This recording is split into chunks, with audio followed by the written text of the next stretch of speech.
Let's get started, guys. What's up? Good morning. Okay, take a look at what's going on. Market is just now opening. Let's take an eyeball at this. Let's make some hear music. Oh, there it is. There it is. There it is.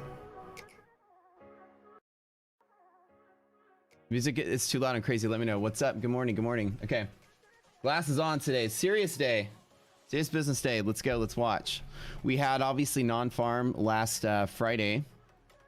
Unemployment numbers come out. Market just kind of took a nosedive off of that. You know, I'm still in that boat that bad news is good news. People are gonna have that knee-jerk reaction to the downside, but Wall Street is going to understand that wavering jobs data is going to be less aggressive policy possibility for the Fed. And Fed is all that matters for bear market, bull market shift around, because this bear market was created by Fed activity. So let's go ahead and take a look at the opening stuff. Today market is opening rational. We are inside the doomsday band here. Looking good, looking good. Let's get rocket scooter front center. We do have a new release today, as I've been told.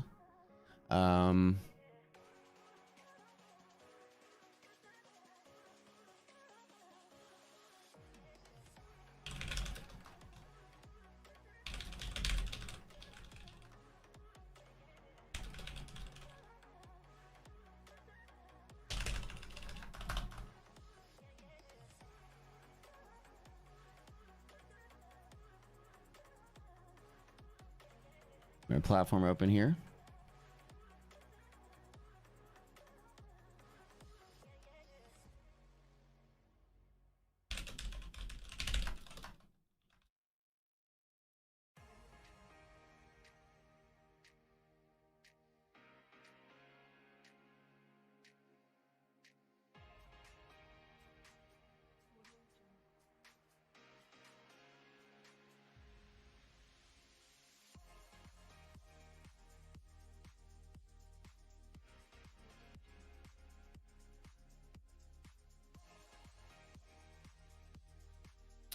All right, take a look at, let's get right out the door. Bear long up, let me pull the liquidity map up really quick. We do have a new release. Take a look at some of this. So I will, let me change some of these letters up really quick. Do those. Bear text looks like. What's it bull text looks like? Actually, let's just do like a, let's just do for now like a gray.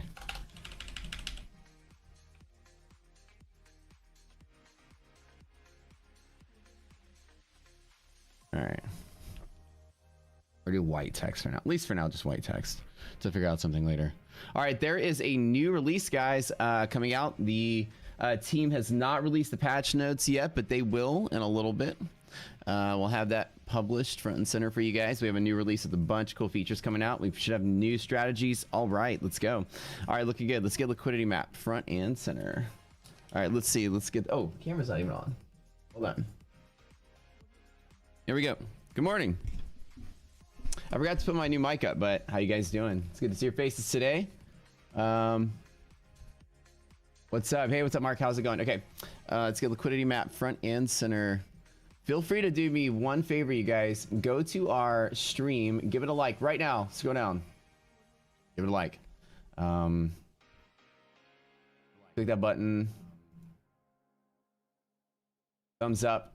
Leave comments a little later. You know the drill. Okay. All right, let's go back to our Discord. Let's get liquidity map front and center. Pull this bad boy out. We have a new one of these about to get published any day now, so it's going to look a little nicer, a little cleaner than the Microsoft Paint version, which is great. We are bear short up now on SPY, which is looking right off the liquidity map. Is going to be a rejection against the hedge pressure. Support at monthly. So I'm looking for the market to sustainably stay at least in bull structure. It's good that we open after non-farms in bull structure. I am hopeful that the market's going to recover from Friday's move. I don't think that was bad news at all. I think that the idea that the economy is going to do whatever it's going to do and jobs market is going to stay stable as a result of what the Fed wants to do. So I don't think that the market's going to necessarily be driven into the ground by the Fed. The Fed doesn't want to bail us out at the end of the day. Okay, bear short down. We are resistance against 270 and 272.5. So it's rejection there. Both resilience is less than zero. I'm not expecting a big run up today until that resilience number gets positive. So let's gonna watch this white number right here for the next couple of minutes and see if there's anything that comes off of that that's positive. Thank you, boys. Let's go. EVXY.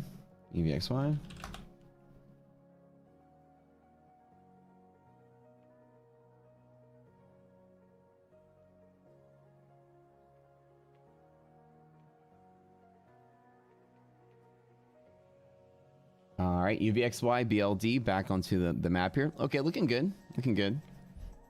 Not shorting this, absolutely not shorting this today. The market has shown me that we are going to likely have volatility still, choppy and flat to maybe possibly slightly up. We'll see if today retraces yesterday's downside.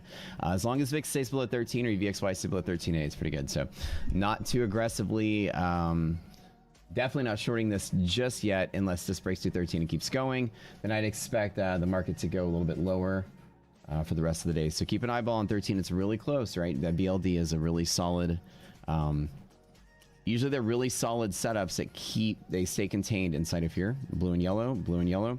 If you do get that breakout, it can accelerate very rapidly on the VIX. So let's double check Doomsday today. Once that number comes out, we are rational inside the band. So whatever we get, that number comes out.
All right, good morning. Your map isn't working. Which part of your map? Your map, like the picture? All right, let's get some plays front and center, and we'll take a look at the new platform. We'll look at our...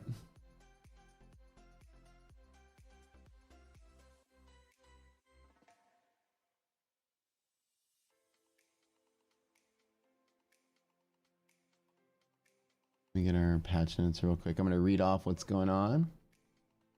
I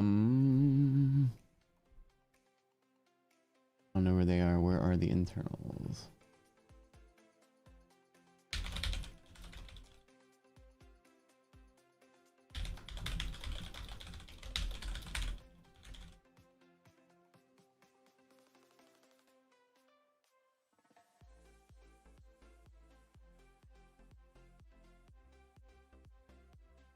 All right. Most of these changes today have been graphical, so we'll go through those in just a little bit. We'll have a little bit of a segment in about maybe like 30 minutes about the new change to Rocket Scooter. Every Monday, we're going to do Rocket Scooter new changes, things that come out. There's a lot of things that we have in the pipeline. So obviously we have a different setup over here to the right side. You'll see on the screen. It's pretty nice. So I'm excited. I'm excited. Okay, DD 0.37. Okay, that's looking pretty nasty for the day. Super nasty. So we're looking to tap the downward. Actually, we already have. So the lower end of the band, once you touch the lower band, that move is considered complete. It's a correlation. The new thing that we have, we look at the sum of the positional risk. Doesn't make any sense. We look at the positional risk and the sum of all stocks in an index.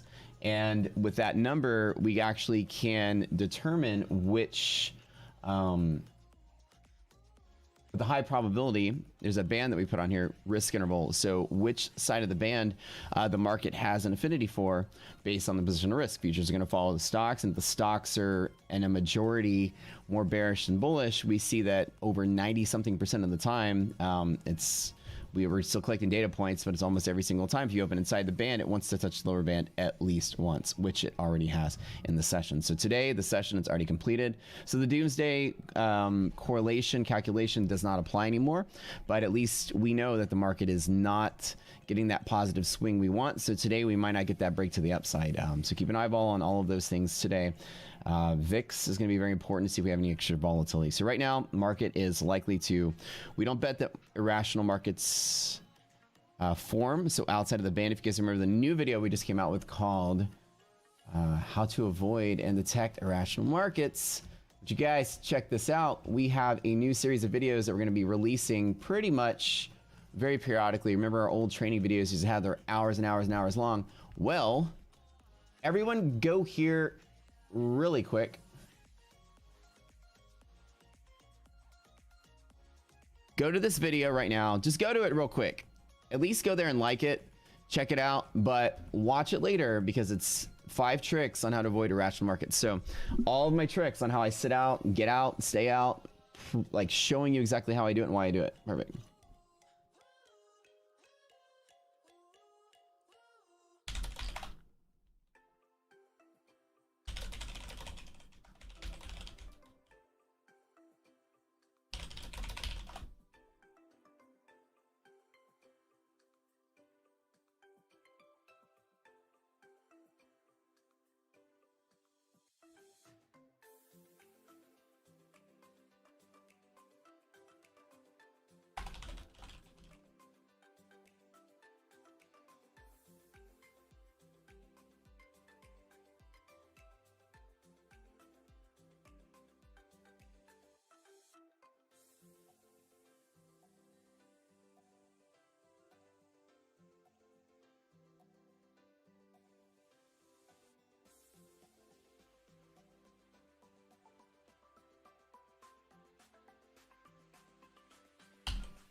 One second, guys.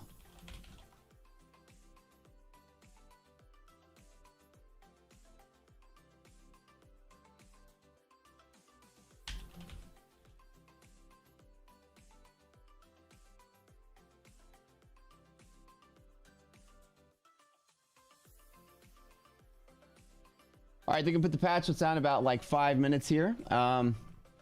What's the dotted white line mean? That is going to be your half gap. So let's look today at SPY. I think the market is giving me decent signs to start to try to dig for a particular long.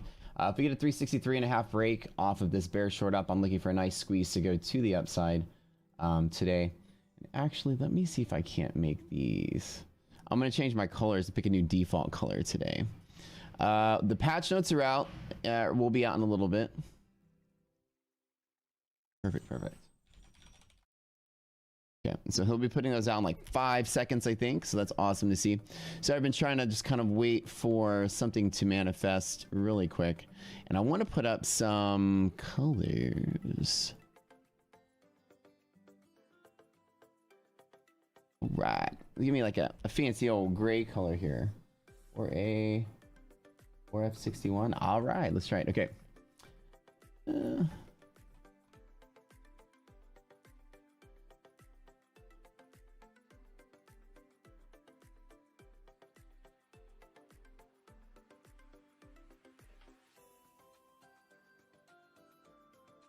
So that's that one, but I'm gonna actually make that a little lighter. 767 A what? Okay. All right. Show you guys the new stuff in just a little bit. No, that's too. Yeah, that's good. Okay, but I can't see that. Oh, that's the same color. That okay. 1B223A. Let's try this one. About to pick the default colors for you guys. No, I can't even see that either. No.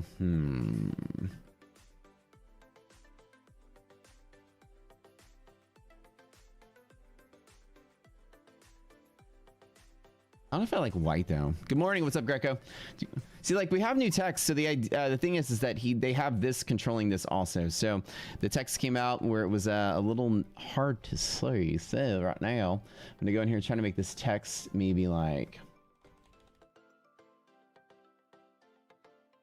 What's it look like when it's black? I don't know if I like that either. How about a super duper light gray against the darkish gray? 1D3, D6. All right. What about this guy?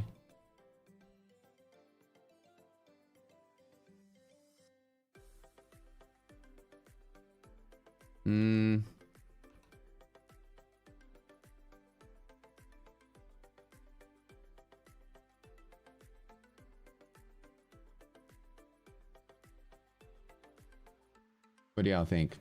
Okay. Somewhat better. I'll play with it later. Okay. I'm going to look for a breakout on this 365 because 365 and a 363 and a half hedge pressure. Let's go SPY. Let's go to single date. Let's go ahead and run this single date monthly.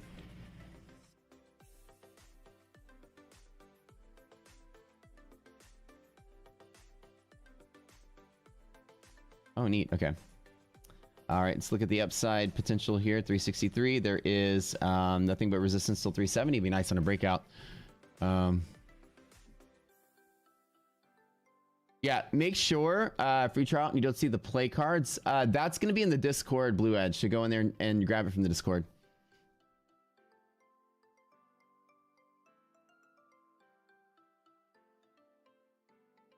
I wonder if I make this in this color.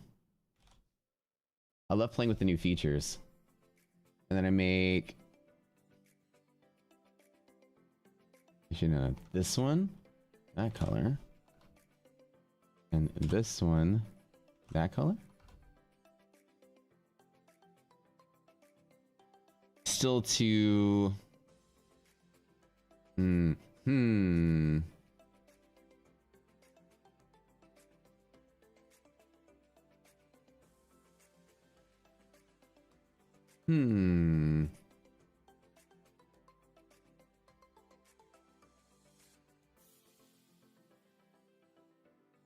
Why the value for half gap was not shown? It should be shown there. It's probably just oops. It's probably behind that hedge pressure line. Let's see if it's there for QQ. Good morning, guys. How are y'all doing today? I love y'all. I love y'all to death. Okay, do me one favor. Hang tight. I'm looking for... That is interesting, right? Ooh, that is not shown. Good find. Okay, there could be a bug with the new patch, but we'll talk about it in a little bit. Okay. I'm gonna go through my messages really quick. Okay, so I'm waiting for 1 second.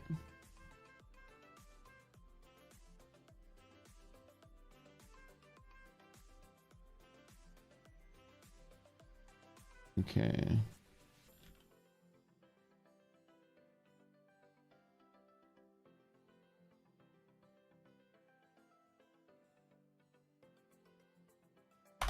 All right, let's go here. Good morning, guys. Okay.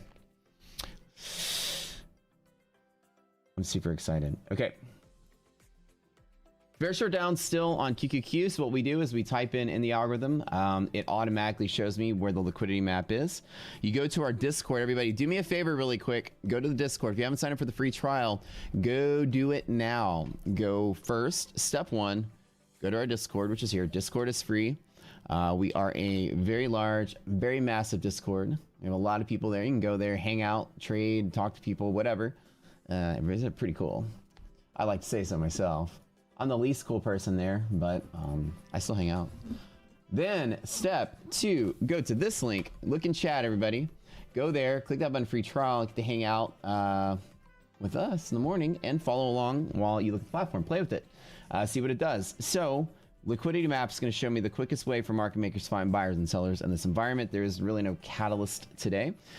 We are looking for resistance against hedge pressure, which is blue.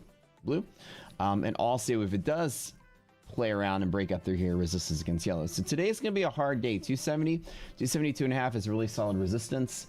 I am expecting the market to have a negative reaction there like it already did. So if we get there again, we'll see if it actually finds that pressure to push higher.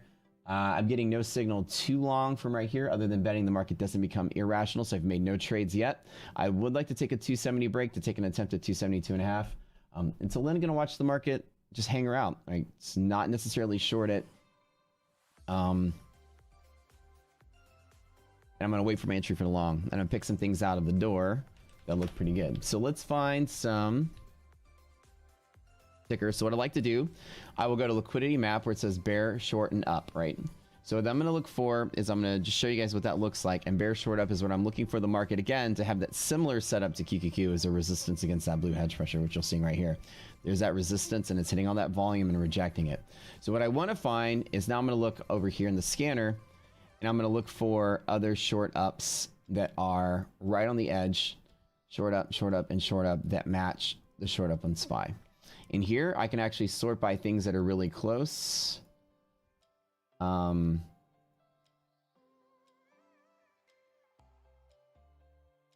me do this strategy. So let's add a few more. Below monthly hedge pressure, and let's go.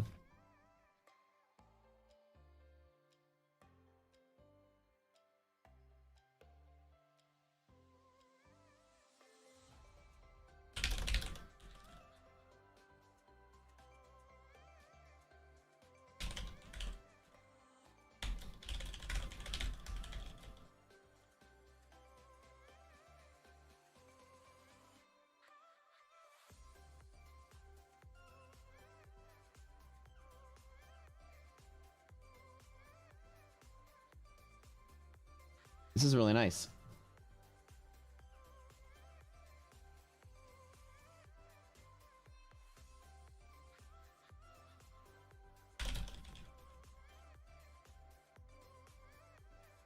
Okay, cool.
Okay, so what's really neat is that we can now search for a couple other things in our strategies. We're going to release a couple more strategies basically every week. We can search for stocks that are below monthly hedge pressure or stocks that are above monthly hedge pressure. Get a whole different list.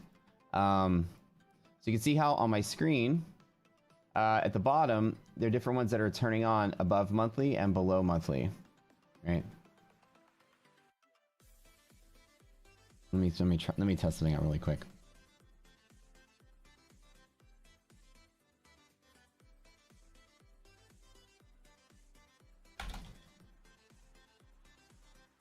The ones that are like right on the edge looking pretty good here. SYF right on the edge. So we can find some stocks that are the same setup as SPY. So I'm gonna look for short up, and short up. So if we go back to liquidity map, this is new because I'm actually trying to just play with the new features. So short up, I'm gonna find stocks that are basically in this setting that are above monthly hedge pressure.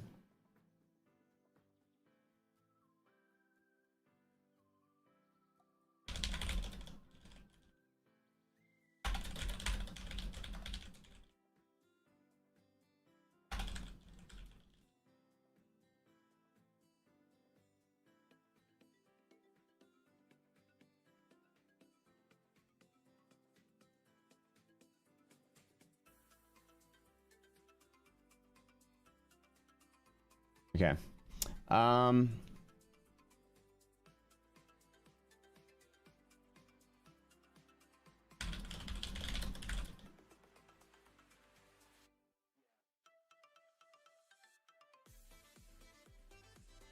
Yeah.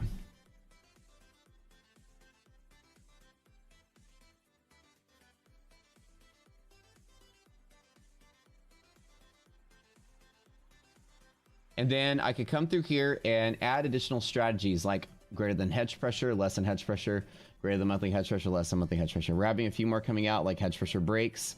Every couple of days they're going to be working on something new. So we have about 15 different strategy scanner settings, scanner strategy settings are going to be coming out. So I'm extremely excited. What's up?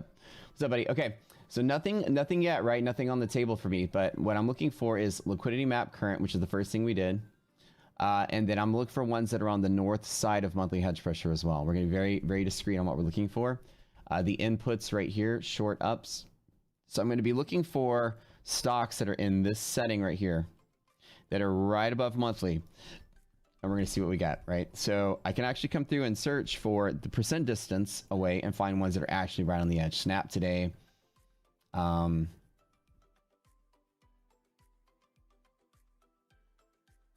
Let's go. Right, so actionably right on the edge. These are ones that are potential setups for long plays. I'm looking for one with a nice little distance between the two lines so I can get a nice little scalp off of it.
All right.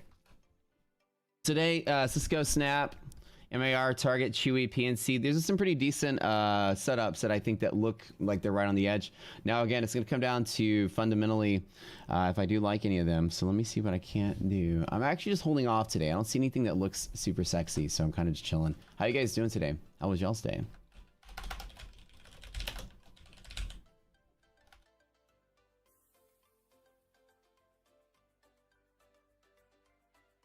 We call it bull structure when you are above monthly hedge pressure. Looking at bull structure stocks right on the action point of monthly hedge pressure. Cool. So how you guys doing today?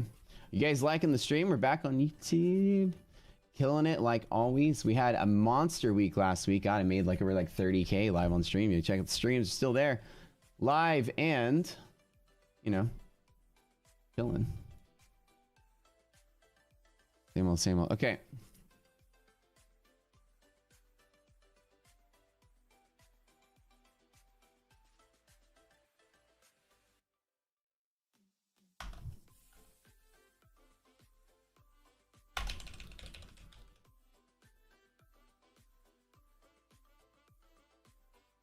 All right, check out the free trial really quick. Just kind of chilling. Like I don't like anything I see today.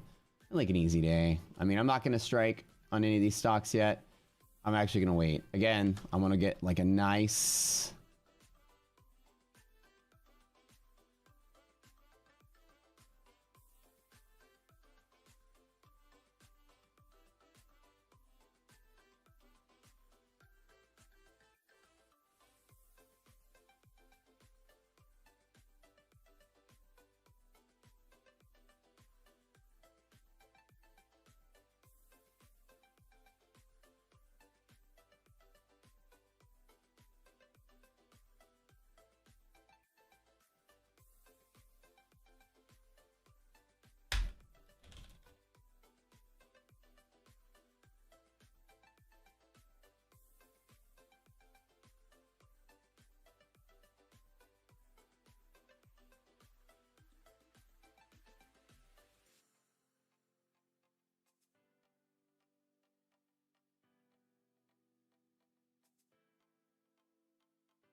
Yeah, see, target looks okay. I like the idea for target 152 to 155.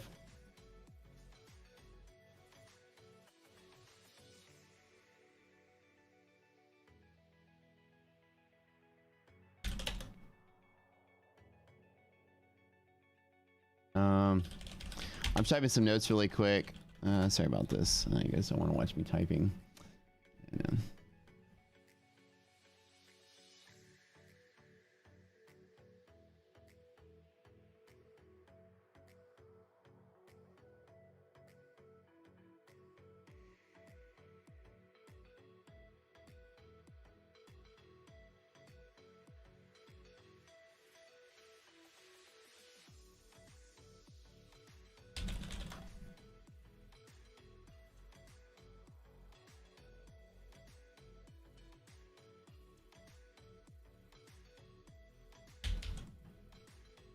This is pretty cool. I like these new setups.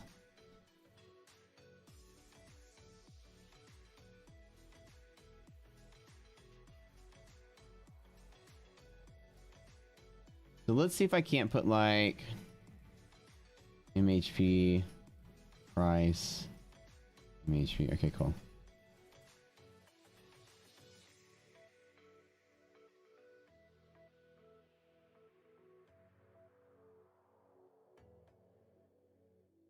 A little thing here.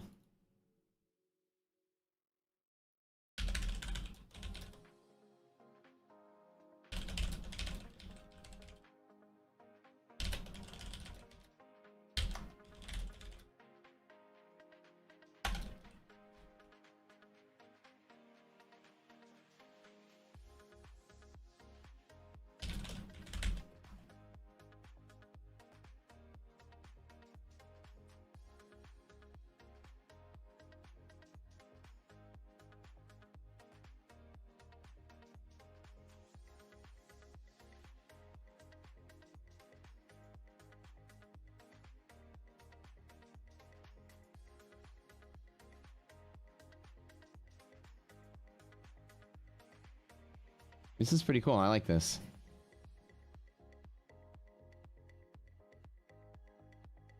Oh, nice. So there's a couple of new features that are coming out, which is really nice. They're going to have little patch notes for that.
All right. Good morning, guys.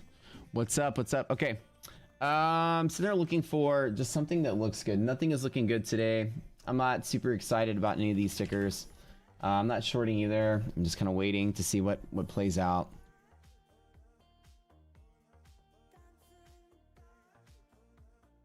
I would say that right now on the, let's actually analyze the commitment of traders really quick.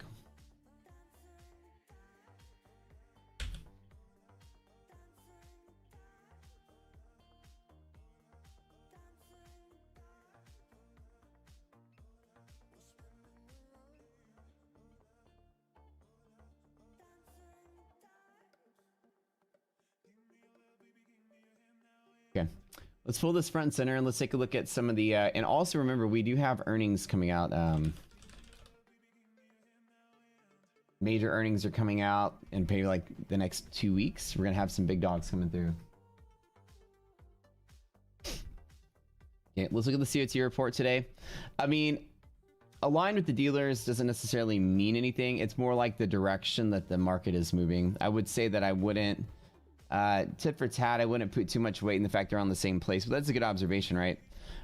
Dealers have been unloading some of their shares, like during this particular down wave. What you're seeing to a kind of like a net short decrease of the hedge fund side, which is the blue line. So we went from about like negative 530 to like 283. I need to double check the open interest. Some of the open interest hasn't changed. You can look in the CME chart to see that. But becoming less short, so essentially shorts are covering. As we hit that second wave down, you're getting a little bit of profit taken over the last couple weeks, and then that's what you're seeing. So dealers are still positive. Asset managers are still selling, which is that downward pressure we're experiencing. So we're going to see if this week is a wave up or an uptick. So I'm excited to see how that turns out. Ooh. Hide user on this channel. All right. Oh, it's like, you know, you step away from YouTube for, you know, about a year or so, and then you forget what YouTube's like. You get all those spam bots coming here advertising. Don't click any links, by the way, that some random spam bot publishes. Can't guarantee your credit card's gonna be safe after that. Okay. Women traders still show the markets pretty liquid. So again, hopefully that we don't have a negative catalyst coming up this week to kick the market out. I don't really detect anything other than just kind of like a mild week. Nothing's really scaring me today. Coming up to earnings, I think we have Thursday. TSM is on Thursday, and that to me, that's always what starts off the Nasdaq. Like to see what, there's obviously a lot in the news about the semiconductor industry these days. Taiwan's always one of the first ones to go through earnings season, one of the majors, and then we usually have Texas Instruments not too far after, or maybe before. We'll look at it today. So we have Friday, banking is coming through. We have the four major banks, I guess. I have PNCs, I guess, big too, but a lot on Friday the 14th. So keep an eye out for that. Pepsi's on Wednesday. What do we have here? So it's going to start, and I think the next week it starts to get a little heavier. So we have some of the big majors. As far as tech companies go, I think we have Netflix coming up Tuesday. Yep. Wednesday the 19th, we have Tesla and P&G. Thursday, AT&T, Snap, Philip Morris. So it's starting to ramp up, right? We have 2 or 3 weeks. The market's going to be probably reverting to mean for earnings season. I'd like to say that we're likely not going to find lower lows or higher highs until earnings season. It wouldn't be normal to experience that, in my opinion. You normally see the markets kind of settle somewhere in the middle leading into earnings, and earnings is that big blast out. So those of you trying to time your options or time your plays, realize that some of the major movers of the indices, right? Again, some of the better stocks we've had, or the tech stocks of Microsoft and Google. Visa's always been a good trade, right? For the year, Visa was one of my favorite options to trade. Eli Lilly, Coca-Cola, right? We've had some really solid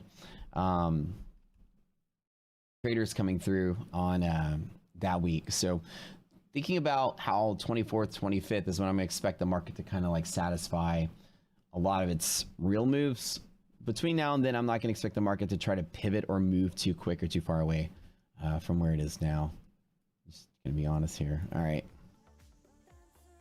So, yeah, I'm not going to bet too aggressively. I'm not going to think too hard on this one. 360 is a nice little long, just to bet the bull structure is maintained for the week. So obviously the market trading down a little bit. We still aren't irrational yet on any of the flags that we had. If you guys watched that video we just did, how to avoid irrational markets, it's a really dope video. I want you guys to go and check this out. Do me a favor really quick. If y'all like the content, I'll keep making it. I'll spend my hours in the afternoon after I'm working on the platform, putting out content for you guys. But if y'all don't watch it, we're not gonna make anything else and throw it on YouTube. So if y'all like it, give it a like and give it a comment. Tell me I suck. Tell me you hate my Botox. I don't care. Tell me I look fat, or actually I feel like I'm looking skinnier, right? I've been working out. People have been noticing. I've been working out a lot. What is on my arm? Oh, that's a freckle. I was like, I don't recognize that freckle. Yeah, so check out the videos. It's going to be more like condensed videos, educational. We're going to take all the techniques and tools that we have and condense them into like 5 to 10 minute vignettes, so you guys can actually get all the information like a little bit quicker, a little bit easier. So I think the gun show, I mean, like, I'm not going to lie, these guns are loaded, so, just kind of be chill before, all right, what do you got here? Looking for 10. Oh, here you go. I think you're right on. Okay, perfect.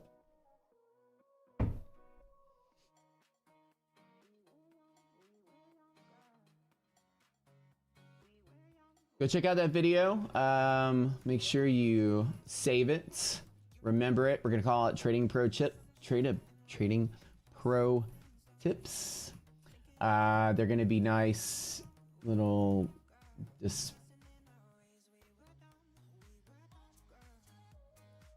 of like discovery videos, I guess, which would be less descriptive than I would say the other videos are as far as theory goes. They're really just kind of like straight up application and nice and condensed. And I'll try to put little markers in there where you can actually skip to the different points. Like if there's 5 points, 3 points. Wait. All right. Nothing yet. SPY 360. I do like the idea of seeing SPY support there. Other than that, yeah. Let me take a quick restroom break, and I'll be right back. You guys don't go anywhere for like the next, I don't know, 3 minutes, and I'll be right back to talk about some other stuff. A lot of things to talk about, especially the patch notes, so don't go anywhere. We love you. We'll be back.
All right, we're back.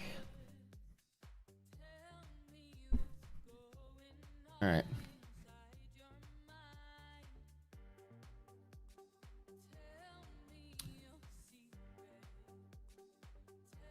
I don't usually drink full Celsiuses, but I have 2 of them that were like halfway open, and I found them, so I am trying to consolidate. I might as well just drink half of one and then put the other half. But they're gonna go flat, and they're not that good when they're flat, you know?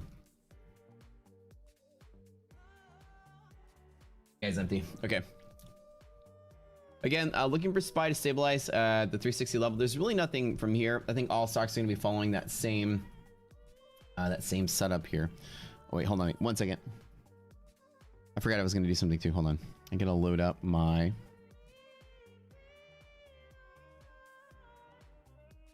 Wait, hold on. That's what I'm looking for. I'm going to load up one thing really quick.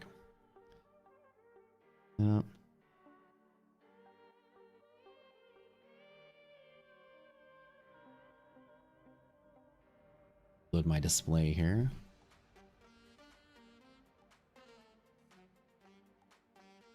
Come on.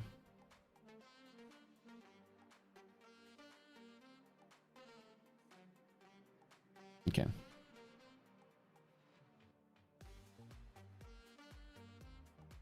It's back front and center. There we go.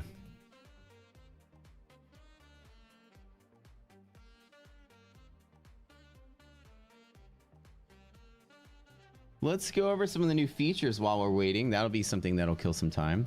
We get the little signals here. Let me go through the patch notes really quick.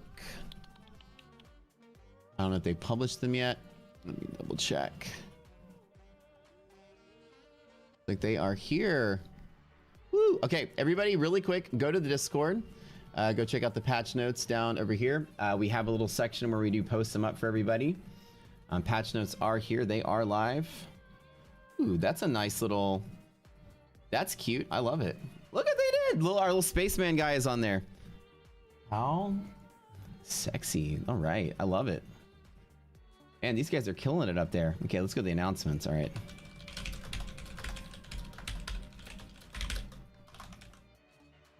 We have a new release.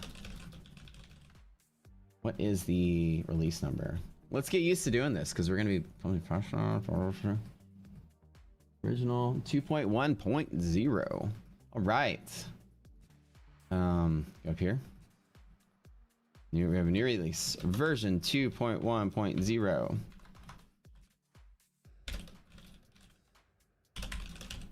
Read up on all the new changes. All right, let's go see what the new changes are. Pretty excited. All right. Maybe I should post a link to the patch notes. That might be helpful. Okay, so patch notes will be on the Discord, by the way.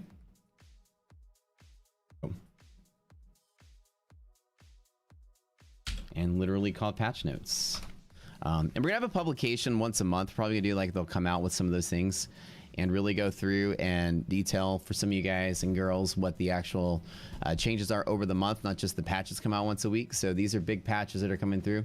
Let's double check what we did release today. Difference in graphical display. Okay, so they fixed something. So we'll go through the patch notes one at a time, just go through what they are. One of the things we did fix was some graphical anomalies between Firefox and Chrome. We had just basically created our platform to work in a browser so it can work pretty much anywhere you go. And so looking at, basically graphical differences and deviations between the two platforms and kind of like unified a display. So it looks very similar no matter which browser you go through. Now, I personally use Edge. I like the Edge browser for anything that you do in a web app because you can actually remove the bookmark bar, make it look super nice and professional like I do right here. It's a little trick you can do in Edge. We actually have in our Discord a trick on how to do that. So, get rid of your bookmarks bar and all that stuff at the top. The settings widget has been updated to allow for a little bit more user-friendly customization. You can see right here that the settings will control some of the graphical things on the charts. Now, normally, you're used to having your charts, like an indicator, for instance, will have a little gear icon where you can actually manipulate the colors here.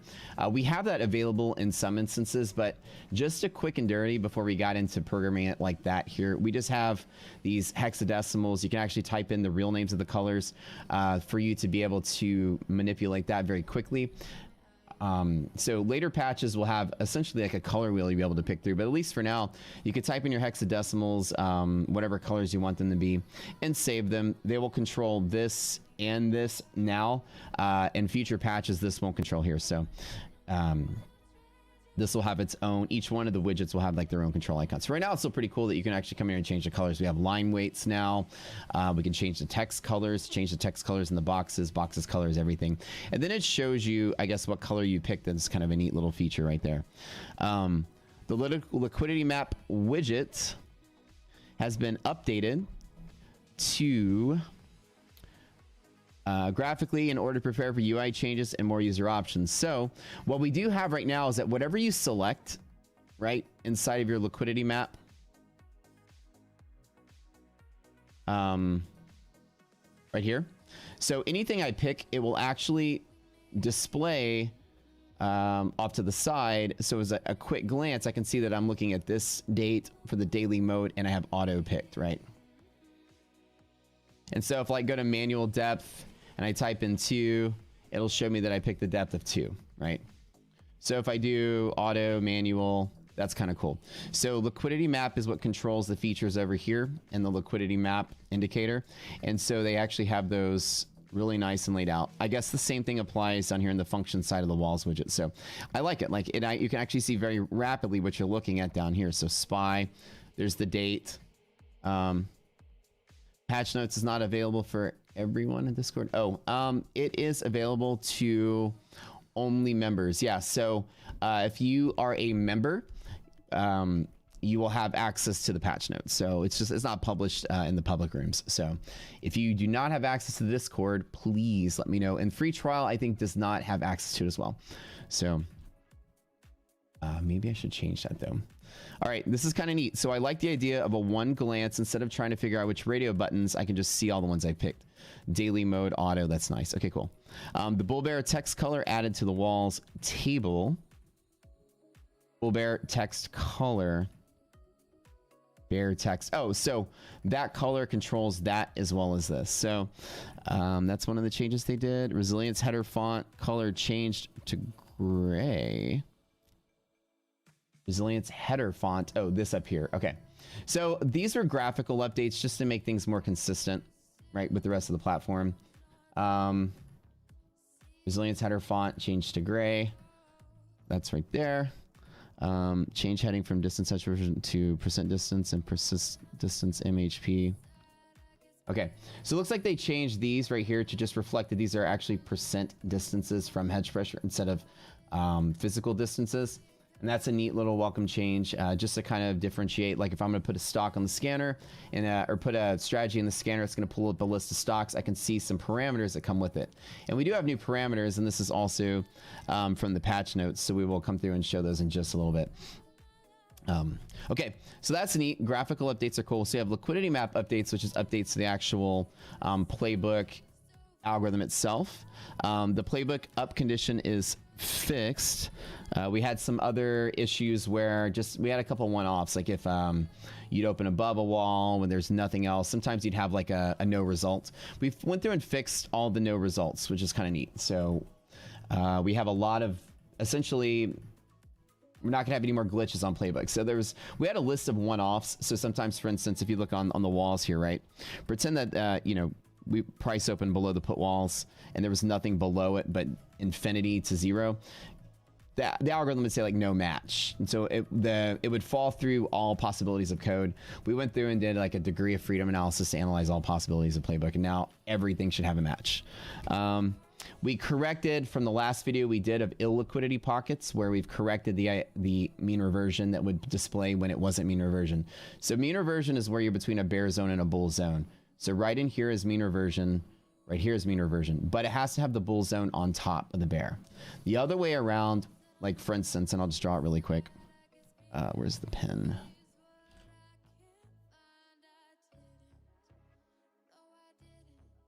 So right here, an example. This is a mean reversion because this is a liquidity pocket. This is an illiquidity pocket. This is not a mean reversion. So the app used to say mean reversion inside of here. Now it will correctly tell you what it should be. Inside of here, if you are in the upper half, it's bearish. If you are in the middle or the lower half, it's bullish. So it will actually display bull and BR instead of that. This will display mean reversion. So the playbook has been corrected for that particular setup. It was just a graphical glitch that was there for the, it's something we overlooked originally in development. So that's cool. That's a big update on the patch notes. Love it. Added 2 new conditions to correct the no match. Yeah, that's the one we talked about. Fixed a bug where MHP was not transferring from classic app to the chart properly. Oh, okay, yeah. So that, I think that was the bug where the MHP wouldn't display and you would get like a diagonal line. So they fixed a display feature with that. That's super cool. Wow, there's a lot of stuff they changed this week. I'm stoked. Resolved an issue that was causing liquidity map to crash sometimes. Okay, that's huge. I love it. Okay. Can't argue with that. So a lot of stability, a lot of graphical updates. We love listening to you guys, you know, your ideas. This is a platform built by us for you with comments and commentary from your brains themselves. We have a software wish list. You can go in there and dump any ideas you have, a fresh take on trading platforms. As you see, we're not riddling our platform with, you know, technical indicators that are traditionally there. We're not in there reinventing the wheel, putting the same thing out. We're creating a platform that's useful, condensed and consolidated with information just that you want to see, and, you know, created by things that you guys want to create. What's up, Joel Matthew? Good morning. So if you have any ideas, you always want to see something in a platform. Imagine this, right? We have widgets. We have a 3-year roadmap of widgets that are going to be unlike what any trading platform has ever seen. And so these are going to be next level algorithmic statistical back tests with probabilities, a trade planner to calculate risk and reward for you. It's going to connect one day to your broker and your portfolio, be able to make trades for our platform, and then it'll analyze your own journal entries about, you know, what you write against your own trade plans and the back test to like self-coach you as a platform. So the idea is that no platform out there spends any time on educating you whatsoever, other than static educational tools like watch a series of video or whatever. Our platform will be interactive like a video game. When you go to say like your first character you roll in World of Warcraft, you are like standing in the middle of nowhere, and it's like the screen will pause and then like a hand will move to the bottom left. Click here to open your inventory. Bing, and your click here inventory will open up. We'll literally walk you through and teach you things about itself, and also when it comes to not just education and teaching you how to use a platform, but also in that same similar format, a platform actually guiding you through your own self-coaching to teach you how to self-coach using all machine learning and AI. So I'm going to tell you something. As we go forward with this, our dev team is knocking it out of the park. Do nothing but give them love all the time, because these guys have been very, very, very, very hardworking. The most hardworking dev team I've ever seen. So go give some love, go give some thanks. Everybody go out to, right now, if you don't mind, go into the trading chat, give old @Amjad pat on the back for all the hard work he's been doing. And Austin as well. Those boys right there. Give them some love. They've worked really hard. Slacks as well. Slacks has been killing as community manager. You guys know those guys? Give them some love.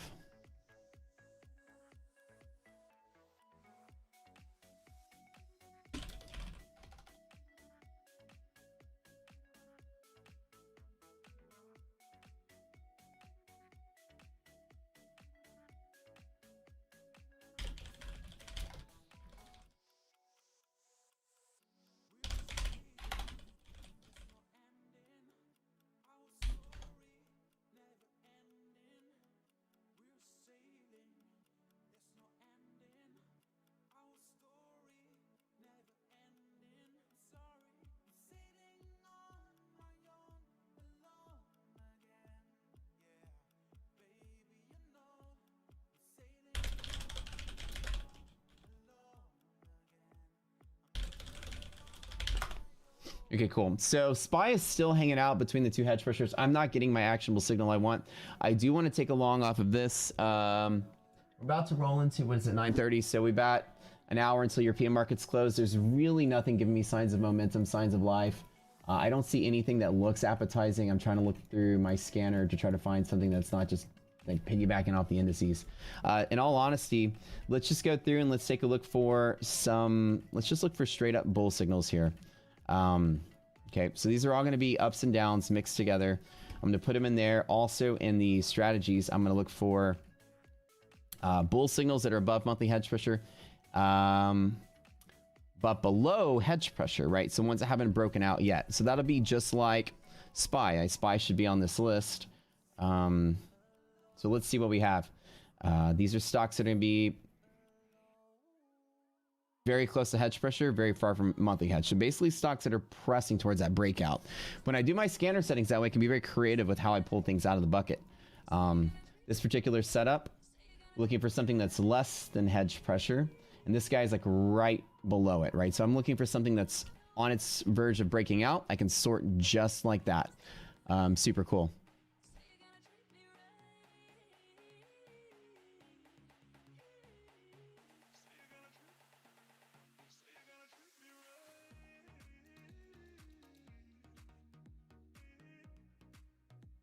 Slack, say something real quick. Make sure I give you moderator on the channel. We are recruiting mods for the channel. If you guys want to be a moderator of a YouTube channel, your lifelong goal and dream was to sit here and disable naughty website bots promoting trade rooms and other nonsense. I feel like you have a little bit of power in your life. You want to swing a band hammer every once in a while, or just like, you know, feel like slightly cooler than you did without the title. Let us know. It doesn't pay anything. Sorry about that. The guy that you work for, me, it's kind of a dick. You're not gonna like him too much. Music is pretty cool though. But yeah, so it's an unpaying job with the boss you're gonna hate. Feel free to line up, raise your hand. Not all at once though, you know, make sure. Super cool. Even the patch notes look sexy. Look at this. Look how sexy that is. Man, I love it. It is a sexy looking patch note. Like, look at this. That's cute. What does that say? I need to get my like with the LASIK surgery because I'm still blind. Like I normally wear glasses, right? But of course, like when you live stream with glasses, you can see all my key lights like reflecting in my eyes right here. You see that when I do that? Right? You see like how my green screen and all that set up? So I kind of should get like LASIK so I can just like never have to wear glasses again. Even though I like hands for my glasses, I think. He means well. Yeah, sometimes he means well. No, yeah. Listener cadets, comments, concerns. Here, Rock's here, which means we are working around the space-time continuum to provide you with updates and fulfill your requests as fast as they come. Oh my god, guys, that's cute as hell. I love it. Love it. We've successfully bugged mission control enough to provide these updates so far, and they're more on the way in a not-so-distant future. Man, yo, Slacks, that's cute, man. I love it. You guys like that? Patch notes are cool. I like it. It's very nice, informative. No more mean reversion. That's nice. I really like it. After testing the new dark calendar theme, we confirmed 10% less retinal damage, so no more need for solar goggles. Thank God. I'm tired of wearing my solar goggles. These things right here. That's what they were for. Right here? Yeah, no more. Goodbye. Get rid of them. Should probably keep your helmets on. Flyers Live Stream Big Challenge. You have updated our user manual in order to provide smoother trip. Corrections have been made to liquidity maps so travelers don't get lost in space. How about that? Man, we have like the coolest team here too. I'm gonna tell you. I love working with this group. These guys are the best. Super best. All right, what do we got? That's a glitch. So cool, yeah, so some nice little functional patch notes. In the next couple weeks, we're gonna have a lot of scanner settings come up. I will read them to you if you guys want a teaser of what strategies. Would y'all like a teaser of what's to come in the next 2 weeks? Oh, yes, in chat if you want a teaser. By the way, scroll down really quick, thumbs up that video, give it a like. You don't mind? Oh, y'all are gonna like the teaser. Okay.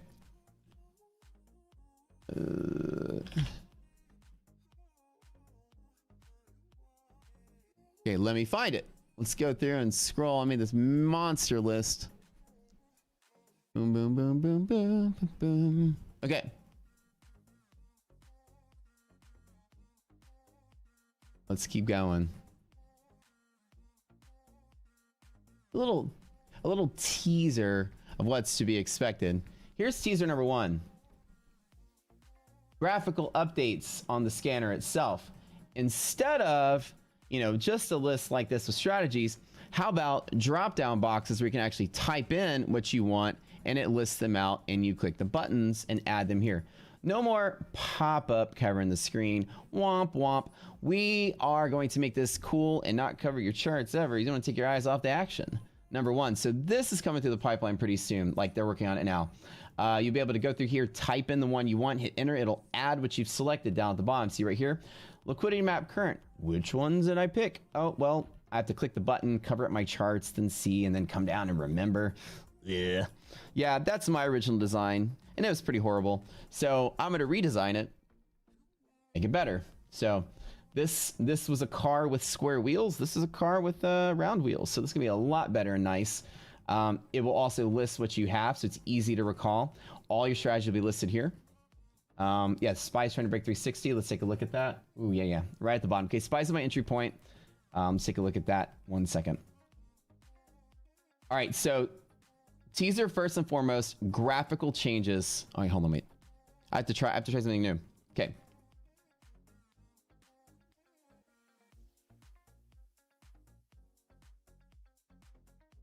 So I'm going to go over a little bit of a teaser of what's to come in the new Rocket Scooter update in the next couple of weeks. We have, this is what I was saying earlier, was that my original design strategies, right? You come in here, you can actually click this button. You can pick your strategies, like if I want to look for liquidity map, current, and something greater than monthly hedge pressure, I hit OK, and I go to liquidity map current. I can add which ones I want to add and hit OK. But I don't know which ones I picked after I do that, right? It's kind of just obscure as to what's going on. Liquidity map current, which ones? Oh, let me click this. Oh, it covers up the charts. Blech. Right. Have to look at that again. No more. Redesign, nice and cute, graphical. We're going to have a pop-up window. You'll be able to select which ones you want, and it will list the ones you've picked right below it. You'll be able to type it in and hit enter just for quick adding, or you can just click bullish to select all the bullish ones, or tick them on, tick them off, whatever. And the scanner is now going to have everything down here instead of pop-ups on the screen. So you can manipulate things on the fly. You can take them off, add them, and it's going to be a lot nicer and cleaner and easier to see all your selections. So if you're looking for whatever scanner settings are coming through, that will all be right there. That's exciting because I've been waiting for a nice little change like that for a long time. We're also going to have a parameter setting. Very similar. Right here, where you'll be able to come in here and drop down and add whatever parameters you want to look for. So parameters are going to be what returns with the list that you pick. If you want to like show price and market cap and float and all those things, we're going to add a list of parameters that are finally going to show up with the scanner results, and we'll be able to add them the same way. So have like a parameter list. There could be categories. There's a search bar. You can search for the category or search for the name. Click it, add it. It will show it there. Again, a drop down right here instead of a pop-up covering up the actions. So that's one of our new patches coming out. We talked about that.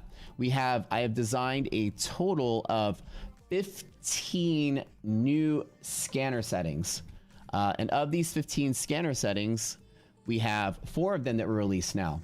So these are the simplest ones to see. We launched with liquidity map open and current. Current is the current liquidity map as the market is progressing through the day.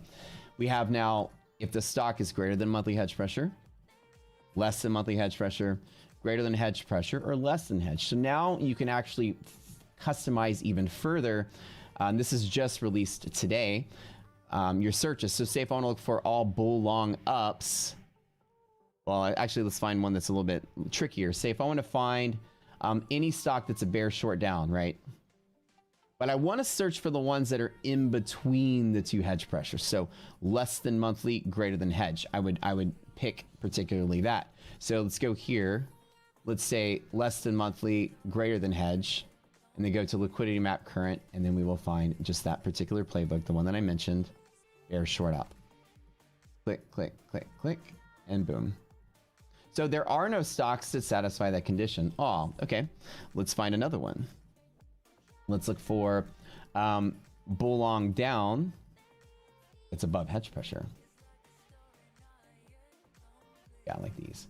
And then you have these right here. Bull long down that is less than monthly, greater than hedge. So we have some bull long downs that are stuck in between the two. And now I want to find one that's right at hedge pressure to find it actionable. I'll come down here, distance from hedge pressure. I will click that, and it will sort them by the ones that are right on the edge. Now, the blue is at the bottom in a BLD, and the yellow is at the top. So let's see which ones are shortable around the actionable short point, right? So let's look at PSX, HAL, Caterpillar are going to be ones that are pressing against monthly with that downward pressure. So those are the ones that are just released. I'm going to go over the ones that we're planning on releasing in just a second. Oh, there it is.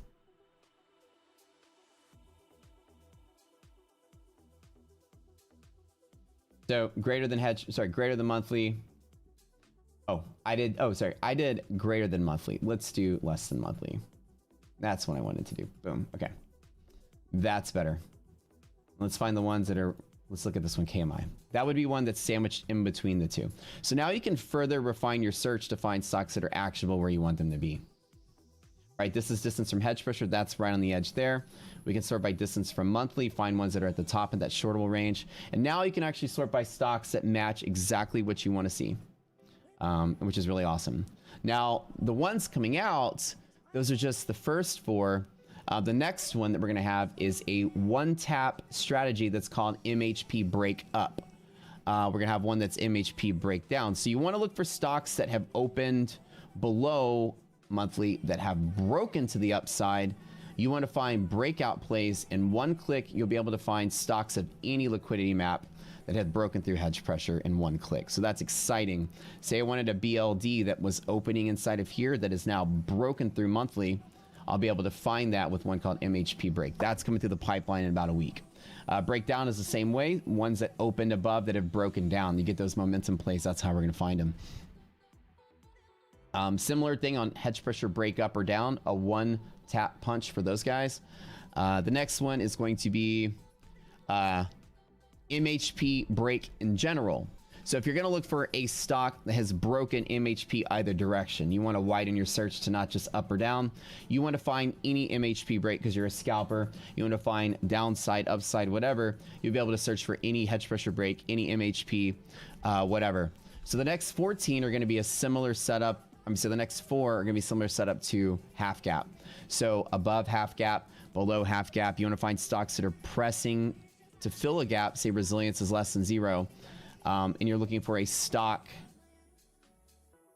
that is above half gap and in a bull setup that you know is going to scalp to fill the gap. Now you'll be able to sort by that. An example, say that resilience just popped above 0.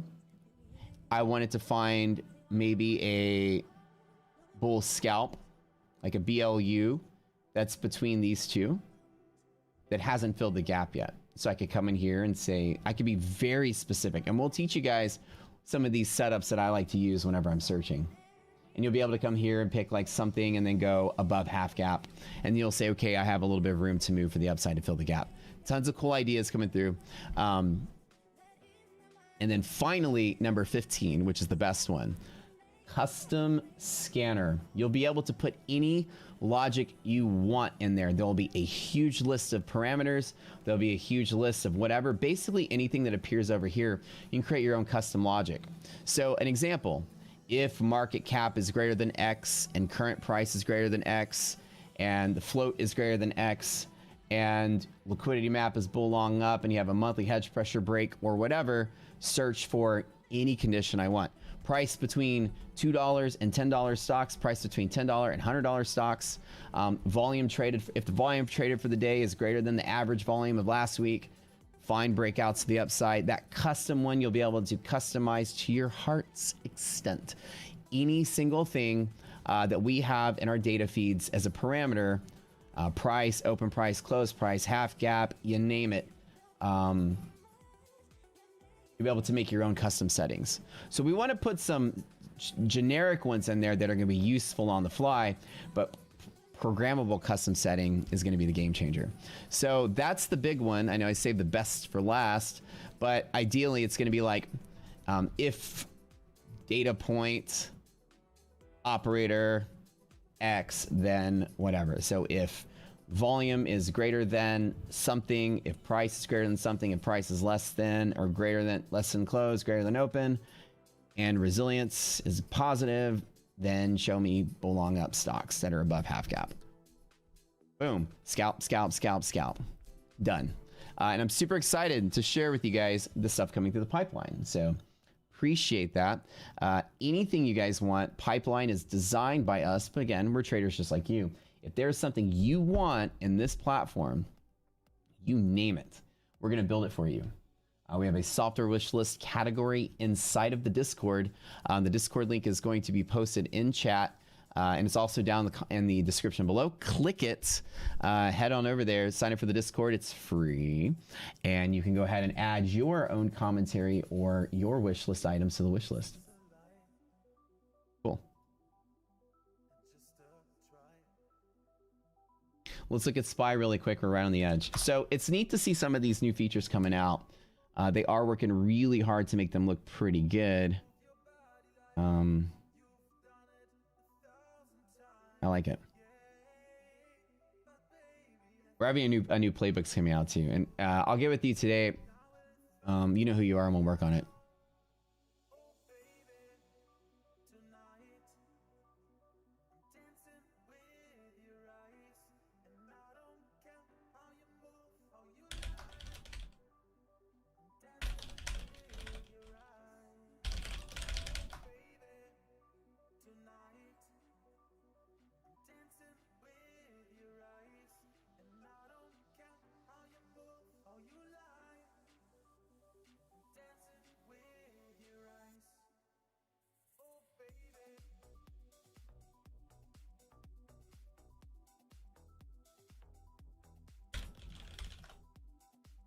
All right, things looking really, really solid today. I'm excited.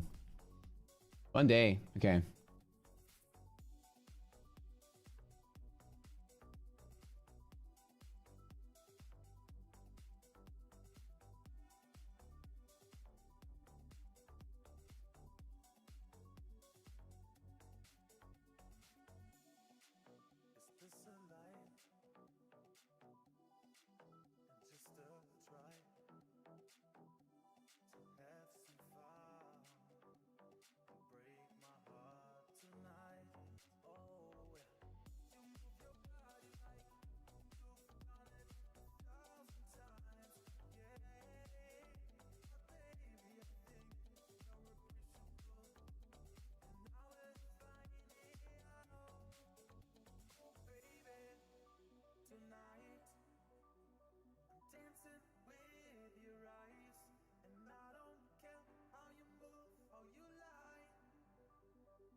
All right, so SPY is right on the edge. This is a long entry point if you are a bull. Like I said, not advice for you to buy or sell anything if you're a bull like me. So let me rephrase that. If you're a bull like me, the goal as a bull, again, I'm not bullish fundamentally. I'm not bullish economically. I'm bullish on liquidity, other than we will probably retrace to mean going into earnings maybe next week. So I'm not being too aggressive. I'm not putting nothing on the table. I'm not putting anything on the table today just yet. Waiting for the market to hit my spot. That's the best part about Rocket Scooter. Show me where the actual points are without me having to just kind of guess in the middle. I want to bet that bull structure maintains. So as a bull, it's not just I want to bet that the market goes up. You know, markets don't just rally spontaneously. They move for a reason. So as a bull, my goal is to bet that bull structure, which is above monthly hedge pressure, is maintained. If I'm a bull, I certainly want to bet that we don't jump into bear structure, and what the difference is between the two.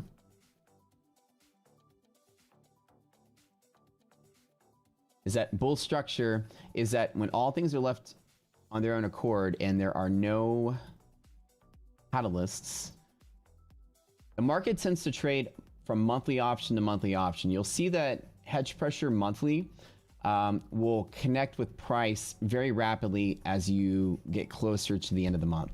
The end of the month is the third Friday of the month in options. And so that's when large decisions are made and large amounts of shares are exchanged because these monthly options, we separate them from the rest of them just because they're that important. Who buys monthly options? Months out for long periods of time. They're more expensive than daily options, or sorry, weekly options. You know, what's the difference between the two? Well, why would you pay more to protect yourself for a month? Because you're holding the position for that long, right? If you're just day trading or you're trading like the imbalance, for instance, market makers are satisfying the imbalance between open and close, they're the ones typically very heavy in these weekly options because, you know, they're cheaper. You know, markets will not, you know, monthly, a lot can happen in the month, right? So you're going to see a lot of activity from market makers balancing like the open and close of the day and the previous day's open and close through weekly options. And monthly options is just your straight sentiment reading. Who holds options for months at a time? Well, that's going to be your institutions, right? Who wants to be on the books a quarter from now, a month from now? You know, these are going to be your institutional firms and funds. They're the ones that are going to be long the market, and they're going to buy monthly options every month just to hold on to that long. So they have a guaranteed stop loss to get out at some point, but at least be on the books for the dividend, right?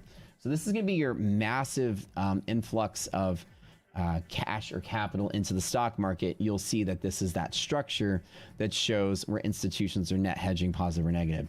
So while hedge pressure is an actionable pivot with high volume, as you're seeing right here as we show, monthly hedge pressure itself is also high volume. This is going to be like if you take your hands off the wheel, what happens for the rest of the month? Are we setting the pace of a continual crash for the rest of October, which is what, 11 days? Are we betting that the market does not turn bear structure before major earnings, right? So as a bull, I like to bet that the market stays internal and doesn't rally down or rally up or trade down into earnings. But hey, we might see something different, right? So structure is just that if there was no human trading at all, would you expect the algorithms to net hedge this way or net hedge this way? So bear structure being below is a scary setup where the market is looking to just slowly speed up this way. Don't like that, right? Negative resilience as well. So resilience is an indicator, especially this yellow resilience is an indicator that forecasts and predicts if this is going to break or not. So would I buy at 360? And the reason I haven't, which somebody reminded me, is that the S&P monthly resilience is negative. So when this number is positive, I will buy on that edge. When that number is negative, I won't. So it's very high probability that bear structure likely will take over for the day. So be very careful. What this is showing is the net effect of all stocks in the index and what they're doing with their hedge pressures. Clearly, this yellow number is getting lower and lower and lower and lower. As you see, more and more stocks are breaking their own monthly hedge pressures as well. Let's give an example. Let's look for those BSUs and bear short ups, just like we had SPY. And let's get rid of some of these other ones. And we'll just show you the ones that are kind of like right on their hedge pressures, right? Just kind of show you. There's the Dow. Let's pick some stocks.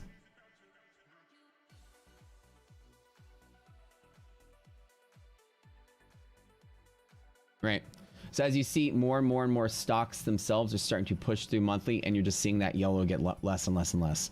So we want to see that burp up above zero, which will show that monthly could hold, but right now we're not getting that. So nothing actionable right now. I'm better safe than sorry. I'm not going to jump into anything just yet for that. So pretty interesting, right? Again, we talked about irrational markets. Hedge pressure break is one of the 5 signs of irrationality. Check out the video we made yesterday on how to avoid irrational markets. I'll post the link in chat really quick. Go here. This will talk about the 5 tips and tricks on irrational markets. Hedge pressure breaks are one of them. So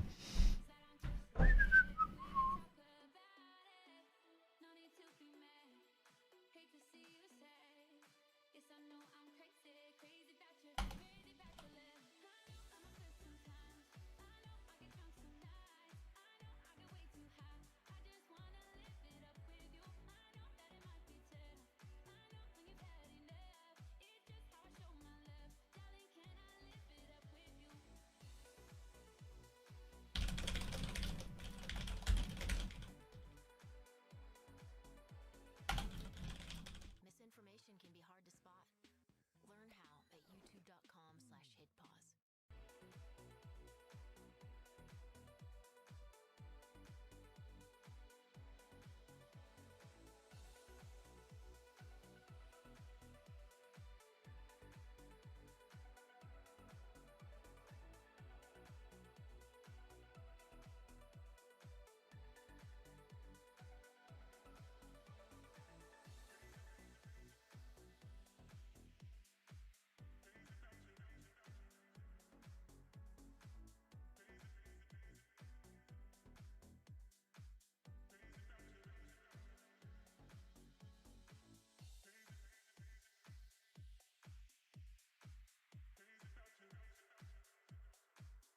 all right.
All right, things are looking pretty hot today. Be possible to send a resilience indicator to our trading view charts. Unfortunately, nothing that we have you'll be able to export to another setting. But the next step is to get what you guys are able to do in your trading view put into our platform as well. Since we have sourced trading views charting module anyways, we will be able to allow you to bring your stuff into our platform instead. Yeah, we can't export our stuff in real time to trading view. You haven't seen all the trading videos yet, probably somewhere there. What's the real difference between hedge pressure and MHP? Yeah, so MHP is monthly options only. Hedge pressure is all options except for monthly options. Yeah. So we remove monthly options from the hedge pressure calculation. Since they're not necessarily used, you're not going to see a lot of...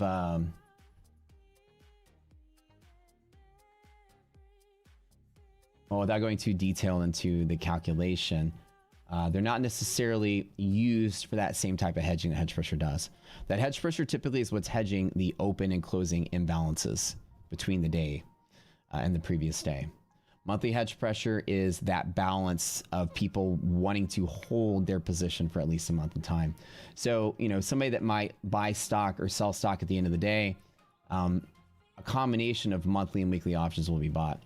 The reason why monthly options are important is just because institutionally, that's all they had for a while, right? You had monthly options before you had weeklies. And so Wall Street just got trained to hedge anything they need on their books for a quarter using monthly options. And so even though we have weeklies and we're going to have dailies pretty soon, you're still not going to see Wall Street change, right, much about the way they operate. So separating them out gives you a clear cut, you know, you're basically taking the pie and just driving it to where this is pretty much showing you where all the institutions long and short are holding for months at a time. And this is going to show you that day-to-day imbalance between, like, you know, slightly tilting the scales up or down based on sentiment changes and small firm moves and stuff like that.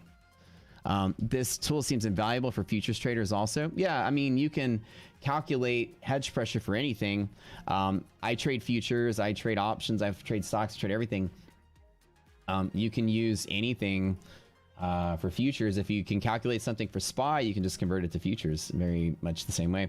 I'm actually trading futures myself with my reading for SPY. So, yeah. Even though this is an equities data feed, we don't have any futures data. Yeah, you can actually, you know, convert any ETF into a corresponding like futures contract, since they track each other, right? Yeah. So, like for me, for instance, like if I went to long S&P futures 360 to 362.5 on SPY, is that same pivot on ES that I'd be looking for. So if I were to go back to like our Doomsday Calc, for instance, market's pushing irrational already on NASDAQ and S&P. Would I be buying, like monthly hedge pressure is right here on SPY. It's trying to press through it. Would I take that long on the S&P from here on futures? And that's the question I take. So I would come back to SPY. First of all, we're irrational. I don't like to make new trades when markets are outside of the risk interval bands, and I come to SPY and say, oh, and SPY is also breaking monthly. Monthly resilience is negative. Nah. Right. Okay. Let's go through. Yeah, so I like the new features. They look great. I'm going to put something on the scanner super quick. We are looking for something that has, we are looking for maybe some of the bull and mean reverting setups right here. We're going to go through here, and we're also going to add which ones have just broken through monthly hedge pressure to the downside and see what we get. Let me sort by those, and let's just see American Airlines right at the onset of that pivot. So if I'm looking for things that are essentially actionable at hedge pressure, there it is, mean reverting. Coca-Cola, one of my favorites to trade.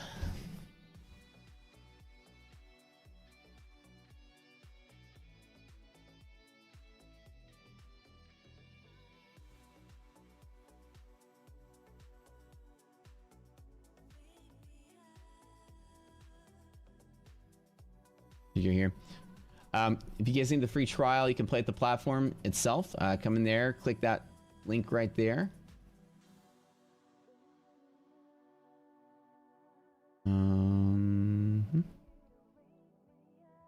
Let's double check UVXY really quick.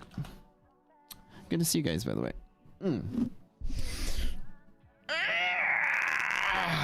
Yep. Breaking the monthly hedge pressure on VIX, not necessarily the best sign in the world. Let's double check to make sure VIX isn't breaking through the risk interval as well. I'm gonna pop this guy up. There's a video we made. You guys can go check out that video. It's called the 5 How to Avoid Irrational Markets. It's a very cool video. If you guys don't mind, go watch it real quick. Give it a little thumbs up. It's a 10-minute video. We're going to put out these very periodically. This is how to avoid irrational markets and not be stuck, you know, trying to find a play every single time the market's just irrational and choppy and crazy. We have very easy ways to see when the market is irrational. Market's irrational, just sit out, don't do much. Not doing anything. Nothing yet. Right? Only trade markets make sense. Outside of the risk interval bands, I don't like to trade. I don't like to do anything down here. And as the market was falling, I knew it would probably go there, and I knew it would probably go there, and literally predicted the whole way down and said I'm not going to do anything. And I was right, and I was right, and I was right. Y'all want to learn day trading today? Watch me make some day trades. I killed it last week. You know, I had like one losing day. I think 3 winning days in the 4 days I streamed.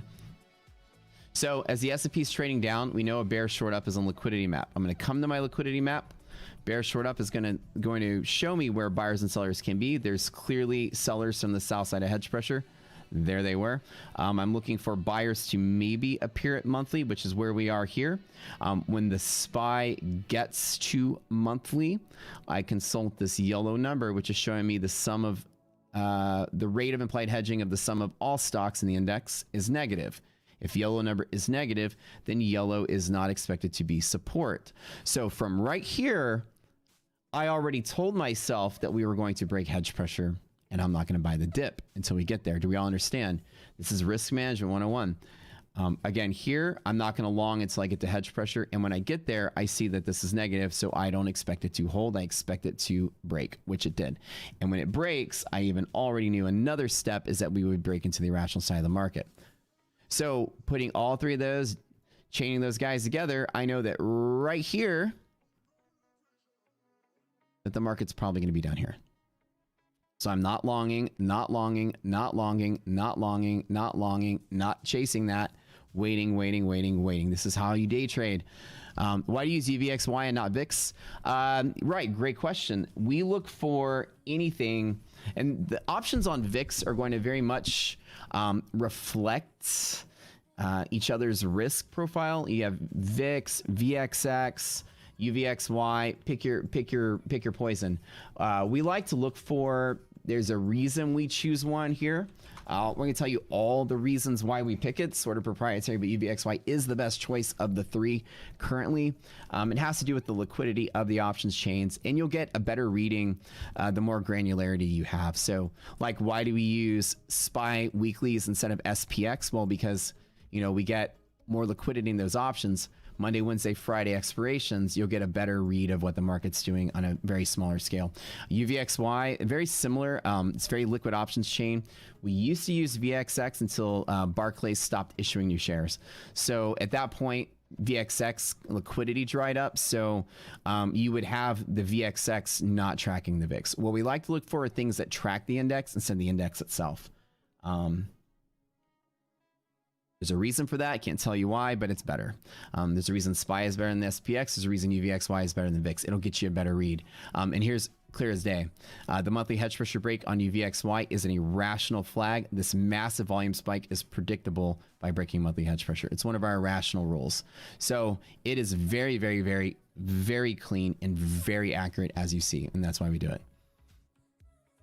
VIX doesn't trade shares. Yeah, I mean, that's one of the things. Anything that doesn't anything that's not a share settled instrument is of no use to what we want to do. There's no real risk on the table, in my opinion, of looking at positional risk of positions when the contract doesn't settle in positions. And as KRG is correctly stating, one of the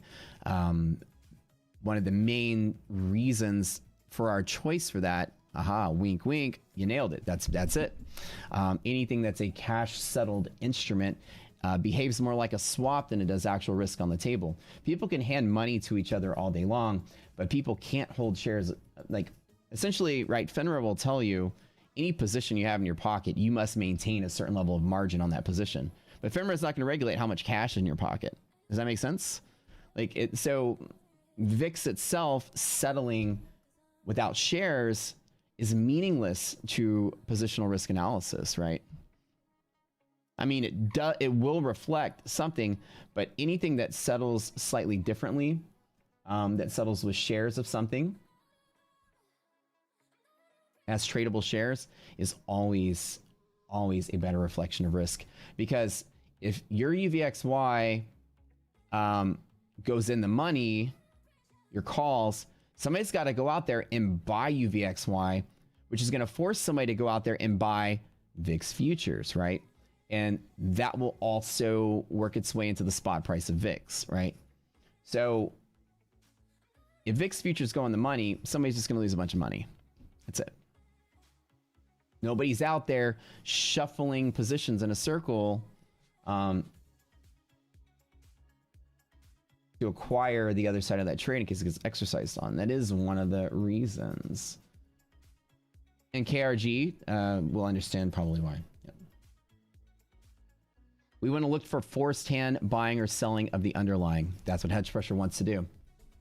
Now, while VIX hedge pressure will be very similar, or VIX will have a very similar, like right here, VIX would probably have something there to reflect that break. So usually they'll line up. Sometimes they'll be different. Sometimes they'll be monthly and hedge will be the other way around. But in this particular case, yeah. Somebody said, wow, cool, appreciate it. Why not short though? Or buying some puts? I only short whenever the market itself is opening in bear structure, and I only short when I bet that bear structure maintains. There's no reason at all for me to buy index puts a week before major earnings in banks. So early next week, again, this is the mode to bet on the market not going anywhere instead of betting on the market going somewhere.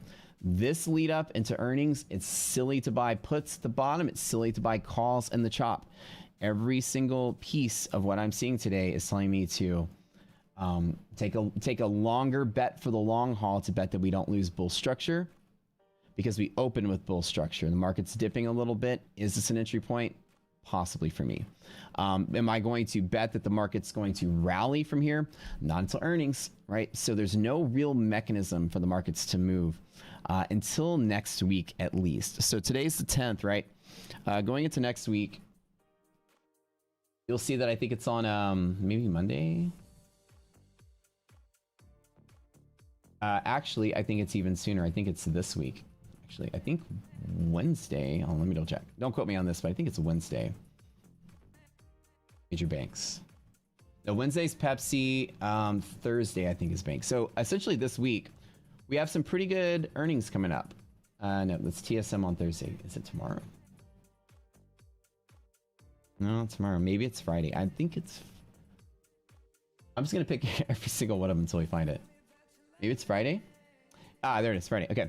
So look what we got, right? Survey market cap. I like to use the Zacks.com earnings calendar. It's a good one. Can't get better than Zacks. Go there. JP, Wells, Morgan Stanley, Citigroup, PNC, US Bank Corp, First Republic. Friday. Banks coming up. Okay. So it's hard to imagine. Now, banking is going to be one of the more sensitive stocks to the current environment, like or sectors to the current environment. Let me prove this to you really quick. Let's go ahead and just pick. Let's just compare, right? Let me pull up some. Let me just pull up some. Oh, this blue line is forward. Let me delete that.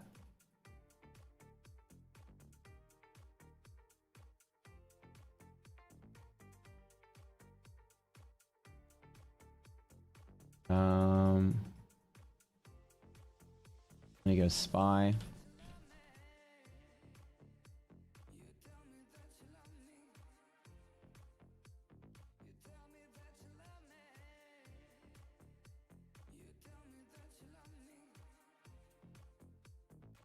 Okay. Actually, let me go to daily trade. There we go. I was wondering why that looked kind of funky. Okay, let's go here. Let's remove the doomsday, number one. We don't even see that here. Okay, so as the SPY's been trading lower, right? I'm just marking all my gaps and half gaps here. We'll do a monthly map for SPY in a little bit, but let's just say that, like, let's put Apple at front and center, right? For instance. CPI is coming out on Thursday. Yeah, I think right now the inflation problem is going to be better. As you see, we're in kind of a mode of surplus of production. We've seen a lot of products return to the shelves. There's no longer like massive shortages of things like there used to be. And natural competition will bring down the inflation due to cost push inflation mechanics like cost of labor, cost of raw materials. Those prices of things will come down as you see. So CPI should reflect the surplus we are seeing. Okay, so looking at Apple like an example, right? The S&P has traded one wave down, two waves down, and we're on the third wave down. The S&P is actually pushing towards lower lows on the third wave down, but you've had some tech stocks actually maintain higher lows, like Apple being one of them. I think Microsoft is in a similar looking pattern as the S&P, yeah. So some of the bigger stocks have followed the S&P, some of them haven't. So Apple being like a little more resilient to that entire, I guess, downturn, and all the chip stocks, all the tech, all the internet stocks, anything related to computing, related to chips, they're finding lower lows. So you get Nvidia driving the boat lower, you know, essentially that. So that's coming up after a couple of weeks. But banking itself, I would say, would be one of the more sensitive sectors. Look at the XLF in just a second. I'm just playing daily charts. Do I think what the S&P should have been doing, right? So interestingly enough, I don't know if that is very interesting. So, oh, here it is right here. Sorry. I was like, okay, this was confusing me. Here we go. So in a similar sense, banking hasn't found lower lows. So it being more sensitive, it has that room to travel to find the lower lows. So it's the furthest off, and I think it's the most sensitive to the regime that we're in right now. Inflation, you know, rate hikes, QT. I think over the long haul, banking is going to be one of the more sensitive ones. So we got all that coming up this week. Let's do XLF really quick on Rocket Scooter. By the way, you guys get a free trial of the platform. If you've not checked it out, go check it out. Super free trial. And we have redonkulous discount for people who want to subscribe. We have a huge trading community. We have a free Discord, super free. No credit card required. Check it out. The XLF, just trading today, you know, bear short down. It is that resistance play against monthly hedge pressure. Why am I not shorting? I just don't bet the markets fall from bull structure to bear structure and then ride it. I just like to sit out and let it fall. There's a reason why markets become more volatile. So you're going to want to chase the short, and then all of a sudden, imagine like the minute you see it falling and you jump in on the short, like right here. Okay, let me get on the short. I'm going to make some money. Look what it did, right? You're basically not making anything, maybe just a teeny weeny bit, right? So the idea that chasing shorts, the market's more volatile, which means it's going to bounce around a lot more, is harder to do than chasing long. So what Daddy likes to do is wait for long breakouts to take the long. Unless we open on the short side, then I bet that we reject. An example would have been here. I would have bet that we reject off of that. So I never chase a short on a red candle. I always bet that the yellow rejects when I do short. Do we all understand? That's the only time I ever short. I short against monthly from below. Like this would have been my short on XLF. So if the market's looking in, then I'm just going to chill, right? That's it. Super easy on that one. Okay. So the XLF is not looking super hot, right? It's just kind of trading down, and XLF is the spider sector for finances.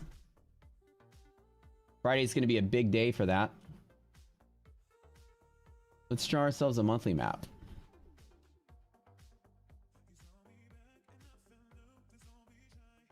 Monthly maps are fun. Let's map out what it's going to look like for the month. You guys want to do that? Let's do an XLF monthly map. Let me put old Rocket Scooter Lite on here. Classic app. A little simple here, so I can draw this on Thinkorswim. Okay. XLF. We'll come in here. We will type in single dates, and we will put in each single date that comes through. And let's draw some walls.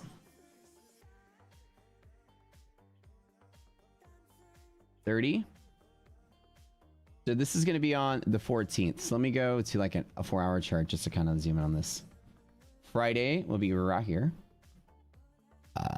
31 is bear. So I'm going to draw just what the zones look like. With 31 to 30.5 is bear.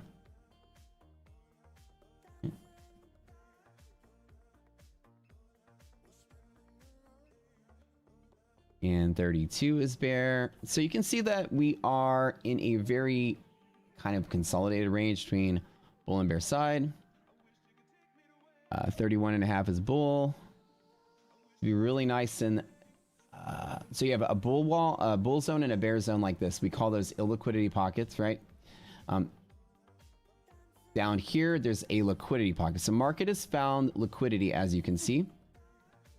Let me change that to a different gray.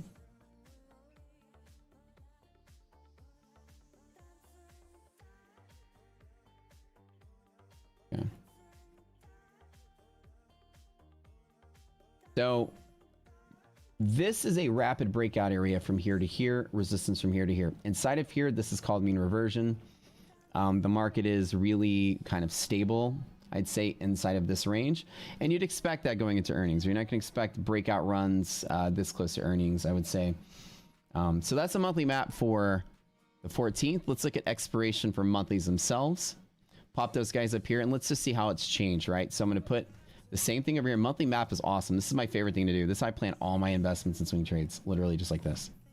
Okay, so 30 to 31 is bull. So you can see that going into next month, what is bear position is clearing out this Friday and being replaced by some bull sentiment, right? So some bull positions there. Very key to note. So anything I want to do going into next week, especially after earnings, is I'm expecting or wanting bull side to maintain bullishness, right? See, this goes here.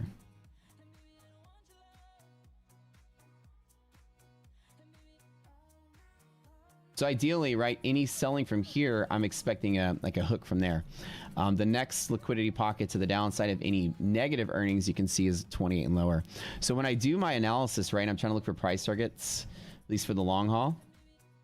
The balance point on another leg down is going to be sandwiched right between these two pockets. You'll see that. So about a 29 is that level that bad earnings will likely take the XLF to. Good earnings is likely to push through here. So in the monthly map, I'm already kind of making a plan of how I want to handle this. And then 32 to 35, again, is resistance going in the monthly. So I'm going to draw every single weekly expiration just for a month. And then from here, let's just do one more week out. Pretty cool how this works. This is monthly map, and this will be automated for you in the next iteration of the platform. Next iteration of the drawing the charts, which will, I don't know when the plan for that is. Probably a month-ish out. Graphically, we'll be able to show it. So 30 to 30.5 is your one here. 31 to 32 is the next one here. Gonna just quickly draw them like that.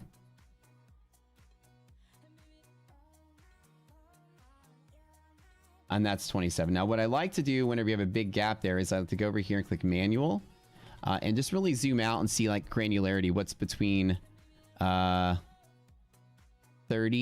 and 27. So let's see what's below 30 is all bearish, right? So we'll see that below 30 is going to be where your bear split is. So right here.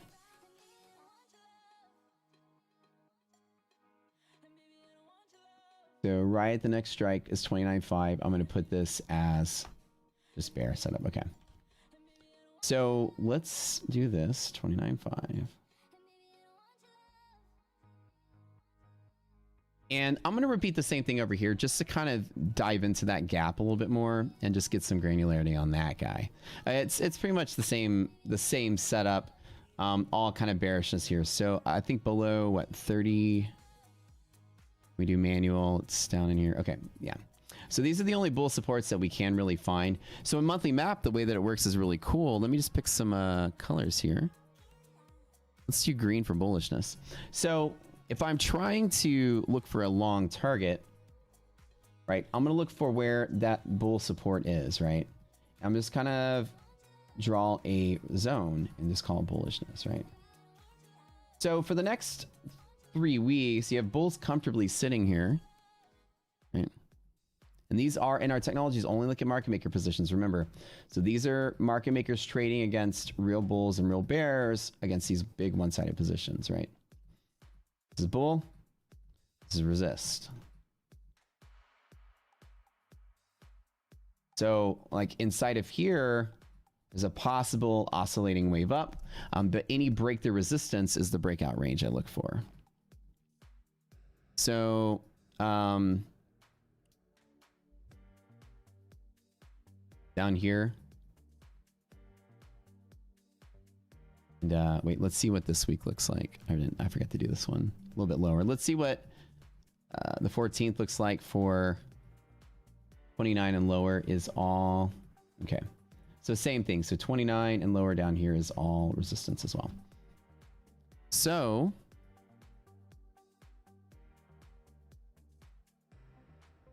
right. This is illiquid. So it's going to be volatile, right? So choppy. And this is bear. So, and the bull side, I'm looking for, you know, dips to buy. And then as you see, volatility is expecting to get wider. And then bear side is here. So a liquid and volatile, bear side is here. So when I look at the market, I'm gonna, and you can see where that, you see how there's an expansion going into, you know, we have earnings, right? Large firms are a little wider on their bets for the larger positions they're holding because earnings are coming up. You can see how it's widening and then compressing. Very easy to see that. So monthly maps are pretty awesome. So I can kind of understand if the market dips in the inside of here, I'm not necessarily bearish. The market dips way down in here, then that's bear territory. Massive amounts of puts are going to go in the money and market's going to collapse, right? If we have earnings and market dips and then sustains bull territory, then I can trade it up. But you can see that there's not a lot of room to the upside unless we break through resistance. So I want to get breakouts on those resistance breaks. So obviously in here, there's not a lot of risk, or not a lot of reward for the risk I could take. But here, there's a little bit of, you know, upward move that can hit that resistance before it hits that support. So inside of here, I'm a little more eager to want to be in a position after earnings to bet on a breakout or bet on a sell-off, whatever. But going into earnings, nice and tight and choppy. No directional moves inside of here. And monthly map is showing me that there's no return on my risk. So I'm not going to touch it. So you guys all see I'm kind of like mapping out what I want to do. So say I want to bet on a say that I wanted to long, an example. Say I wanted to just buy the XLF. So I'm going to long today.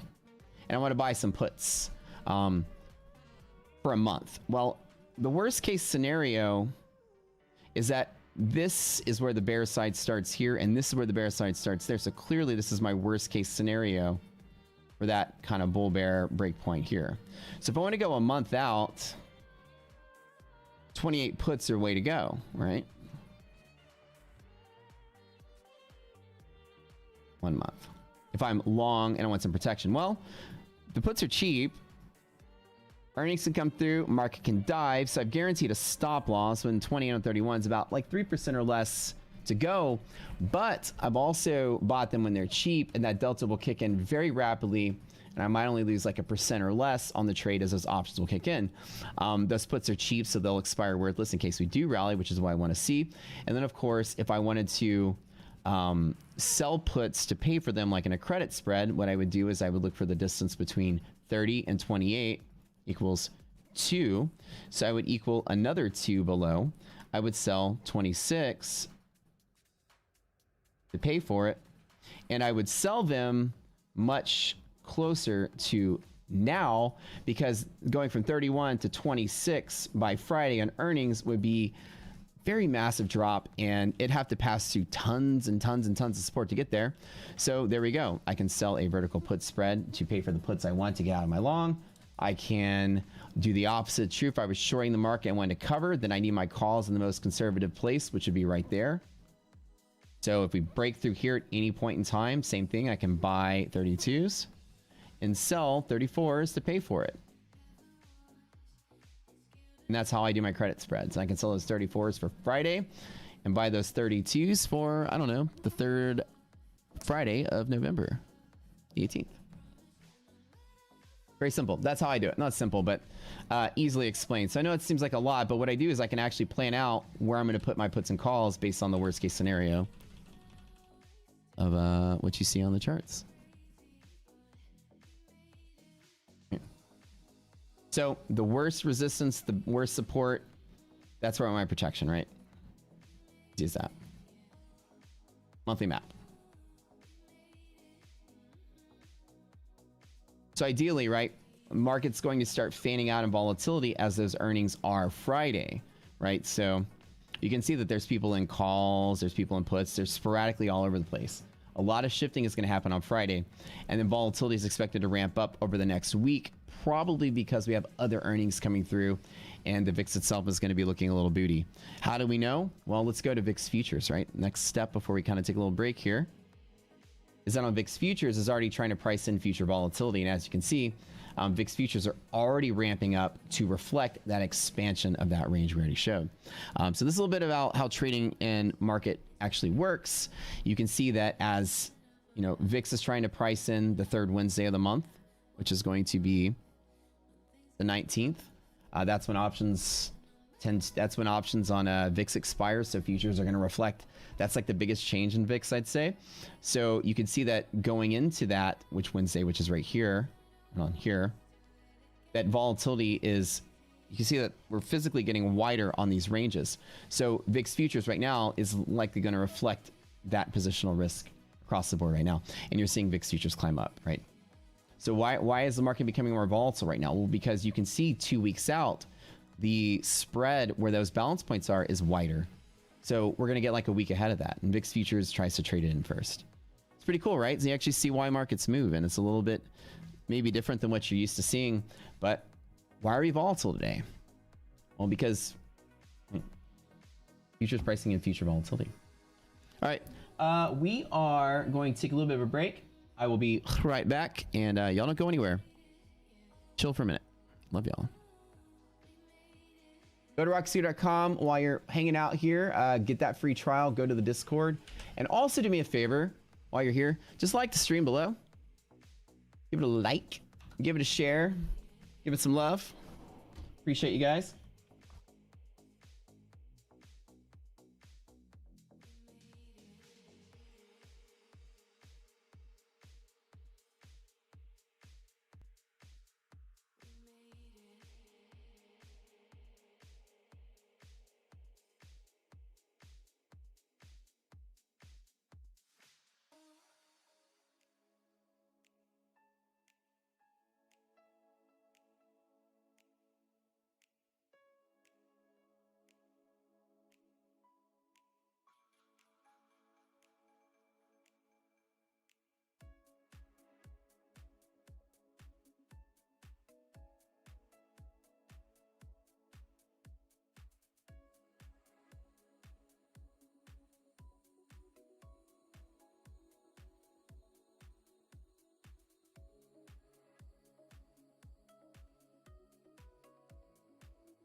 All right, I'm back. All right.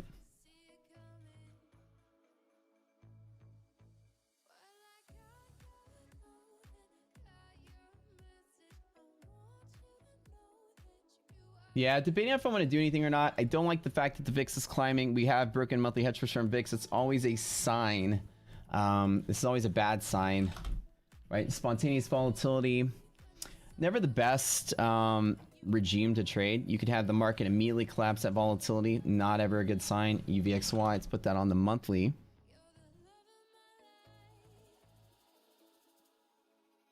We're going to be on single date mode, monthly, UVXY. Okay, perfect.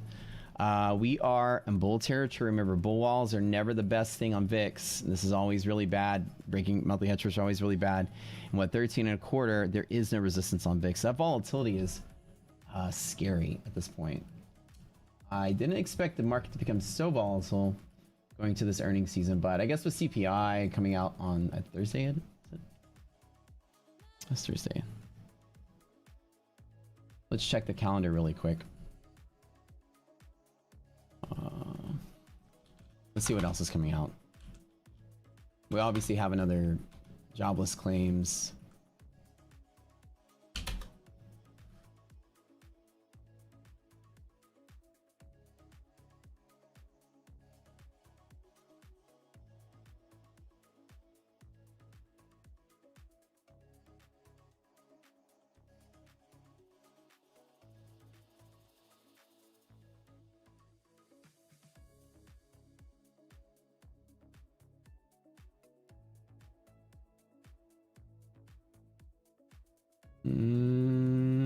Redbook. Yeah. Oh, Wednesday. Sorry. So PPI. Sorry. PPI will be Wednesday and CPI will be Thursday. Yeah. Let's double check what we expect on. Let's do per month. Expectations are for this.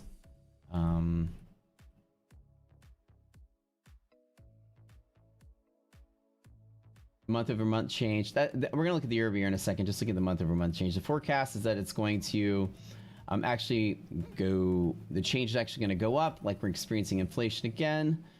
Slight on the growth, slightly positive. Again, that's not too big of a.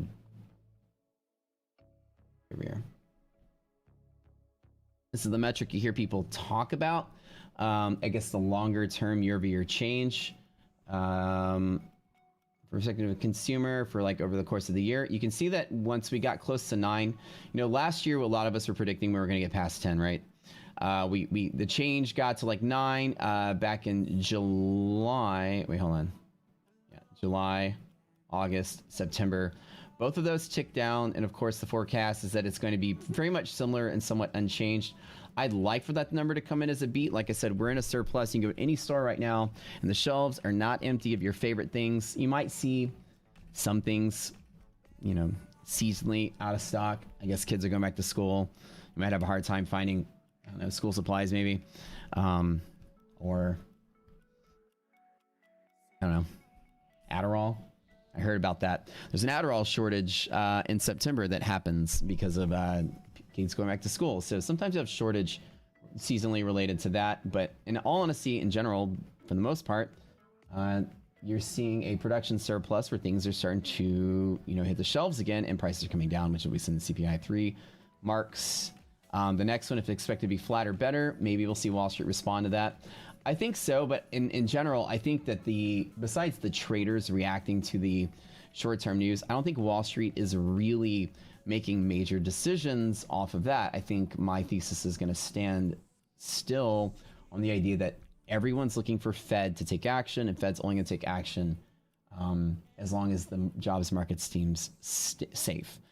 If the Fed starts, you know, letting the boat sink by over tightening or raising rates too much, and then market starts to crash, and then, you know, people get laid off, and then production goes down, inflation goes up, the Fed has to come bail us out, really huge bailout in 2 or 3 years.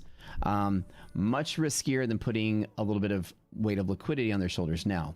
So the thesis that I have is they're going to, QT is going to be aggressive and rate hikes will be aggressive. Or sorry, QT will be like active and rate hikes will be aggressive as long as, you know, the market can handle the beating. And the jobs market is kind of that metric we're looking for. You want to make sure that, you know, if you start to see unemployment and let's go back to where's this guy going to be? Do we have the next unemployment or jobless claims are here Thursday as well? You get those jobless claims start ticking up. You might see that, you know, what we've seen, this is the real metric that's been following the market. You have the S&P's been selling off. Jobless claims go up, so the stock market goes up. It's weird. It sounds backwards, right? Jobless claims go up, stock market goes up again from May to July. Why? Or May through August. Why? Why does that happen? And it's because the real bet on Wall Street is against the Fed. If jobless claims are going to go up, the Fed is not going to raise rates so aggressively. Jobless claims go up, the Fed's not going to raise rates so aggressively. So shorts are covering when those jobless claims start to tick up. And we've seen 3 cycles of that, or 2 cycles of that. We're likely about to see a third. Very cool if you want to see what Wall Street really thinks. It's not the CPI that matters. It's Jay Powell's driving the boat so quick, it starts looking like it's going to tump over. And people losing their jobs or filing for unemployment is a sign that they're over tightened or rate hikes too aggressive or whatever. The Fed is likely to take a less hawkish stance.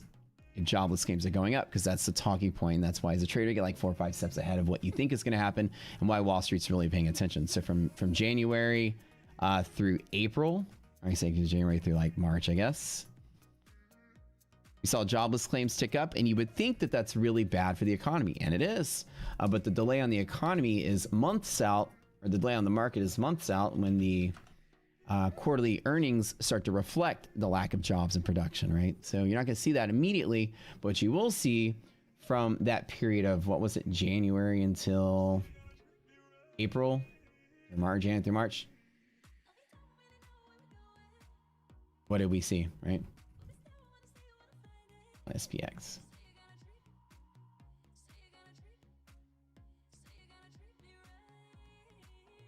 I think it's something to do its dance here. You start to see that January through March, there's an uptick, even though more people are filing unemployment. Why is the market ticking up? From June until August, more people filing for unemployment. Why is the market ticking up? Think about it, right? Wall Street's bet is on the Fed. Bear markets do not reverse until the Fed starts cutting rates. That's historic, right? So what's going to drive the Fed to cut rates? Well, any commentary Powell can say or any hints or whatever, but here's the hint, right? Wall Street is showing you, if you're betting on the market to collapse and then unemployment starts to rear its ugly head, these are people filing for unemployment insurance, means these are jobless claims. You file for unemployment when you get fired and laid off, not when you quit, when you get fired, right? So people are getting fired, yet Wall Street is covering their shorts because the short bet is on an increasingly hawkish stance in QT, right? So if people are losing their jobs, Wall Street's going to say, ooh, you might get a 1/4 basis point instead of half. Let's go ahead and cover first. And those waves up reflect jobless claims. It's like tit for tat. I mean, you can put it side by side. And that is the real trend, not maybe inflation in the short term, but the real trend is from January until, let's see, second week of February. January to the second week of February was an uptick. Right? This little guy right there. Jobless claims are still elevated off of the peak, and so by the time they tuck down, isn't this neat, right? Let's see, right about March, right at the beginning of March, that's when we found lower lows as it's getting lower. So it's the opposite of what you'd expect. Bad news is good news and good news is bad news on the jobs market. So it's like Fed, you know, it's like a valve. You know, Powell's going to tighten the valve as much as he can until the valve starts shaking and wobbling, and he's probably going to not tighten. If you over tighten, you're going to pull back. So that's the bet, is that once we raise rates to an adequate level and we taper, The bet is as CPI numbers are coming down, which really the Fed is not controlling this type of inflation with rate hikes, but let's just pretend that we're dumb and believe that. Inflation's coming down anyway, so there's no argument that inflation is going to bring the market down. So inflation is coming down because more people are making stuff. Even when more people are fighting for unemployment, we're still making more stuff and the shelves are stocked, which means it wasn't a labor bottleneck, it was a transportation bottleneck. We've now started shipping things that we've been making and prices have come down. So reality, just even if you do believe that the inflation Fed will, like if the inflation numbers are coming down, some people are saying, ooh, well, maybe the Fed might continue to aggressively raise rates because inflation numbers are down. Or sorry, if the inflation numbers are up, which they still are, but they're coming down, that the Fed will still continue to raise rates to battle inflation. It's not having the direct effect that you think it would have, not cost push inflation. And that thing only repairs itself over time once people get their jobs back and bottlenecks clear. Fed can't speed that up. So what the Fed can do is crash the market and put us back at ground zero. And then they got to bail us out. So we know we don't want that. Jay Powell's only talking about labor market. And it's not, if the labor market's healthy, the economy is looking good. As long as the labor market's nice and healthy, he's going to keep tightening that valve and raising rates. It's not going to help inflation. Inflation's going to come down on its own. And a lot of the sillier Wall Street folks are going to think that the Fed did control that. And it's really the jobs market that's controlling inflation. The more people that are working and the long haul, the better productivity is going to be. So since COVID, just in general, while there are short-term upticks and downticks, in general, unemployment's way, way, way down. It's almost at pre-COVID levels. So when you kind of go back, it's not in a bad place to be. Even pre-COVID levels, you know, we had 200, 210, and right now we're at 200 and 210. We are at pre-COVID levels. So COVID's effectively gone, right?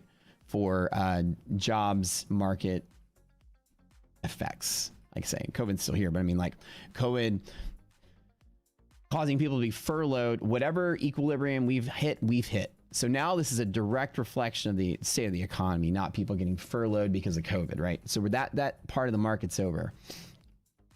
So where we are now, bad news is good news. Anytime unemployment starts to look like it's getting a little worse, people getting laid off, Wall Street's going to bet that Fed's going to tighten. Maybe people are longing, maybe shorts are covering. How do we know the difference? Well, let's go check it out. Old COT report will tell us that answer. So let's go back and see, is it the shorts being less scared of the market being short or the bulls being more aggressive? Let's go check it out. Let's look at first period, which was January until the second week of February. So January, S&P mini futures into the second week of February. So here to here. So at this moment in time, you can see that the mechanism to move the market up is down here. It's not longs buying, longs are becoming less long. It is shorts covering, and that is exactly what my thesis was there. The people betting against the market are betting on Fed rate hikes or not rate cuts. When that jobs data starts to rear its ugly head, it's the shorts, the blue, the hedge funds that are less short as they're covering their shorts, causing the squeeze, which is there. The second round, which is even more interesting, is that while rate hikes are getting more and more aggressive, the shorts are becoming more aggressive, but the second round was not a short squeeze. As a matter of fact, the second round was legitimate buying. So while the market has dipped a little bit, you've got some people taking profits on that leg up, and the market's dipped enough that we've hit that kind of 20% pullback area. You're just gonna get Wall Street putting stuff on their books. And then of course, you know, maybe a little bit of short covering, but week over week, it just got more and more short. People are betting against the stock market in general. So we had real buying here. So it's actually a mixture of both. And I think the real buying might not necessarily be, it could be catalyzed by like my thesis, enough people that think that, you know, bad jobs data or bad, you know, unemployment data is going to lead to the Fed possibly becoming a little more dovish at some point in the future, like months out, year out, whatever. But there are people aggressively shorting even from here. So as the market's rallying up, people are short, which is not a terrible bet. We are going to experience QT to the fullest effect this next year. And of course, rate hikes continue. But you can see that at this point, the appetite was certainly on the long side. That asset manager became more long. So we have a little mix of both as the jobs data is cycling around, jobs claims cycling around through here and here. The longs started jumping in and being on, oh yeah, let's go ahead and bet also on that dovishness with the Fed. So when you think about it in the market, you need to not just find things that just, you know, like if you come here, there's correlating data, right? As inflation goes up, the market's looking kind of meh. Back in July, the market has found somewhat of a bottom-ish from July, which is right here. A bottom-ish, right? Inflation's turned around, and clearly the longs are likely buying on that inflation data. I would say more so than the jobs. So the inflation has peaked and ticked down. Like at the beginning of August, I'm sure that would have been a nice little run-up for the long side, which we do see right here. This leg up was all longs probably when the inflation number turned around. Probably more so than the jobs data too. So now we got that inflation number coming through again. Will we see another wave of long buying and the inflation number looks a little better? We'll see, right? The last tick we had, which is also lower on the 13th of September. Try to see like what traders do by just like moving my mouse on things, right? No effect on that second tick. So more shorting, more selling, and I think, again, it's still the Fed driving the boat. So I think if we get a jobless claims ticking up in the forecast, let's just talk about this one. The forecast is that it's going to tick up. And if it ticks up and becomes worse, then I'm going to feel pretty okay, especially if the inflation numbers come down. To say that the market is still going to mean revert into earnings, I'd like to see us float right here going into some of the majors, Tesla and Apple and Microsoft, things like that. So that's what I want to see going forward. Anyways, time for me to go. Call it a day. Didn't do nothing. Wait for the market to do anything. Let it fall. Let it chill. Not being too aggressive. We are staying rational right now. Let's go ahead and double check the VIX before we get out of here. Trade recap again. Sit out, stay out. Don't always have to do anything. Markets is nice and chill morning. Then it turned kind of sour. Waiting to, you know, see something better happen. We're above monthly hedge pressure. That's an irrational flag. Gonna be kind of cautious on that one. Monthly resilience is moving slightly better. We have some stocks breaking through monthly hedge pressure to the upside. Come to the strategy. We can actually find some of these. We can come here and liquidity map, find some bear ones that have broken to the bull side. Anything that's good. I'm just gonna pull a couple stocks randomly. See if anything's moving. Feel free, before you go, like the stream. Scroll down, click the thumbs up. Like the stream. We'll keep streaming as long as you guys keep liking it. We keep growing. We'll keep doing this stuff. Free for y'all.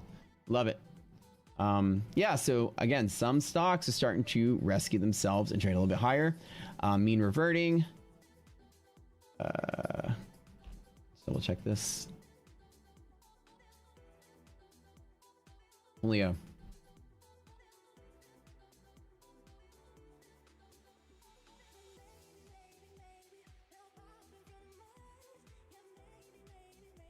All right. Y'all have a good one. We'll see y'all later. Yeah. Just kind of hanging out. I think the S&P might move from today, but we have to get that VIX below that monthly hedge pressure. So just keep an eyeball on that. Okay, guys? We love y'all to death. And don't forget, like, subscribe, rocketscooter.com. Get your free trial. Start your free trial today. It's a whole week. No credit card. You can just check it out. That's it. Okay. Love you guys. And y'all have a good one.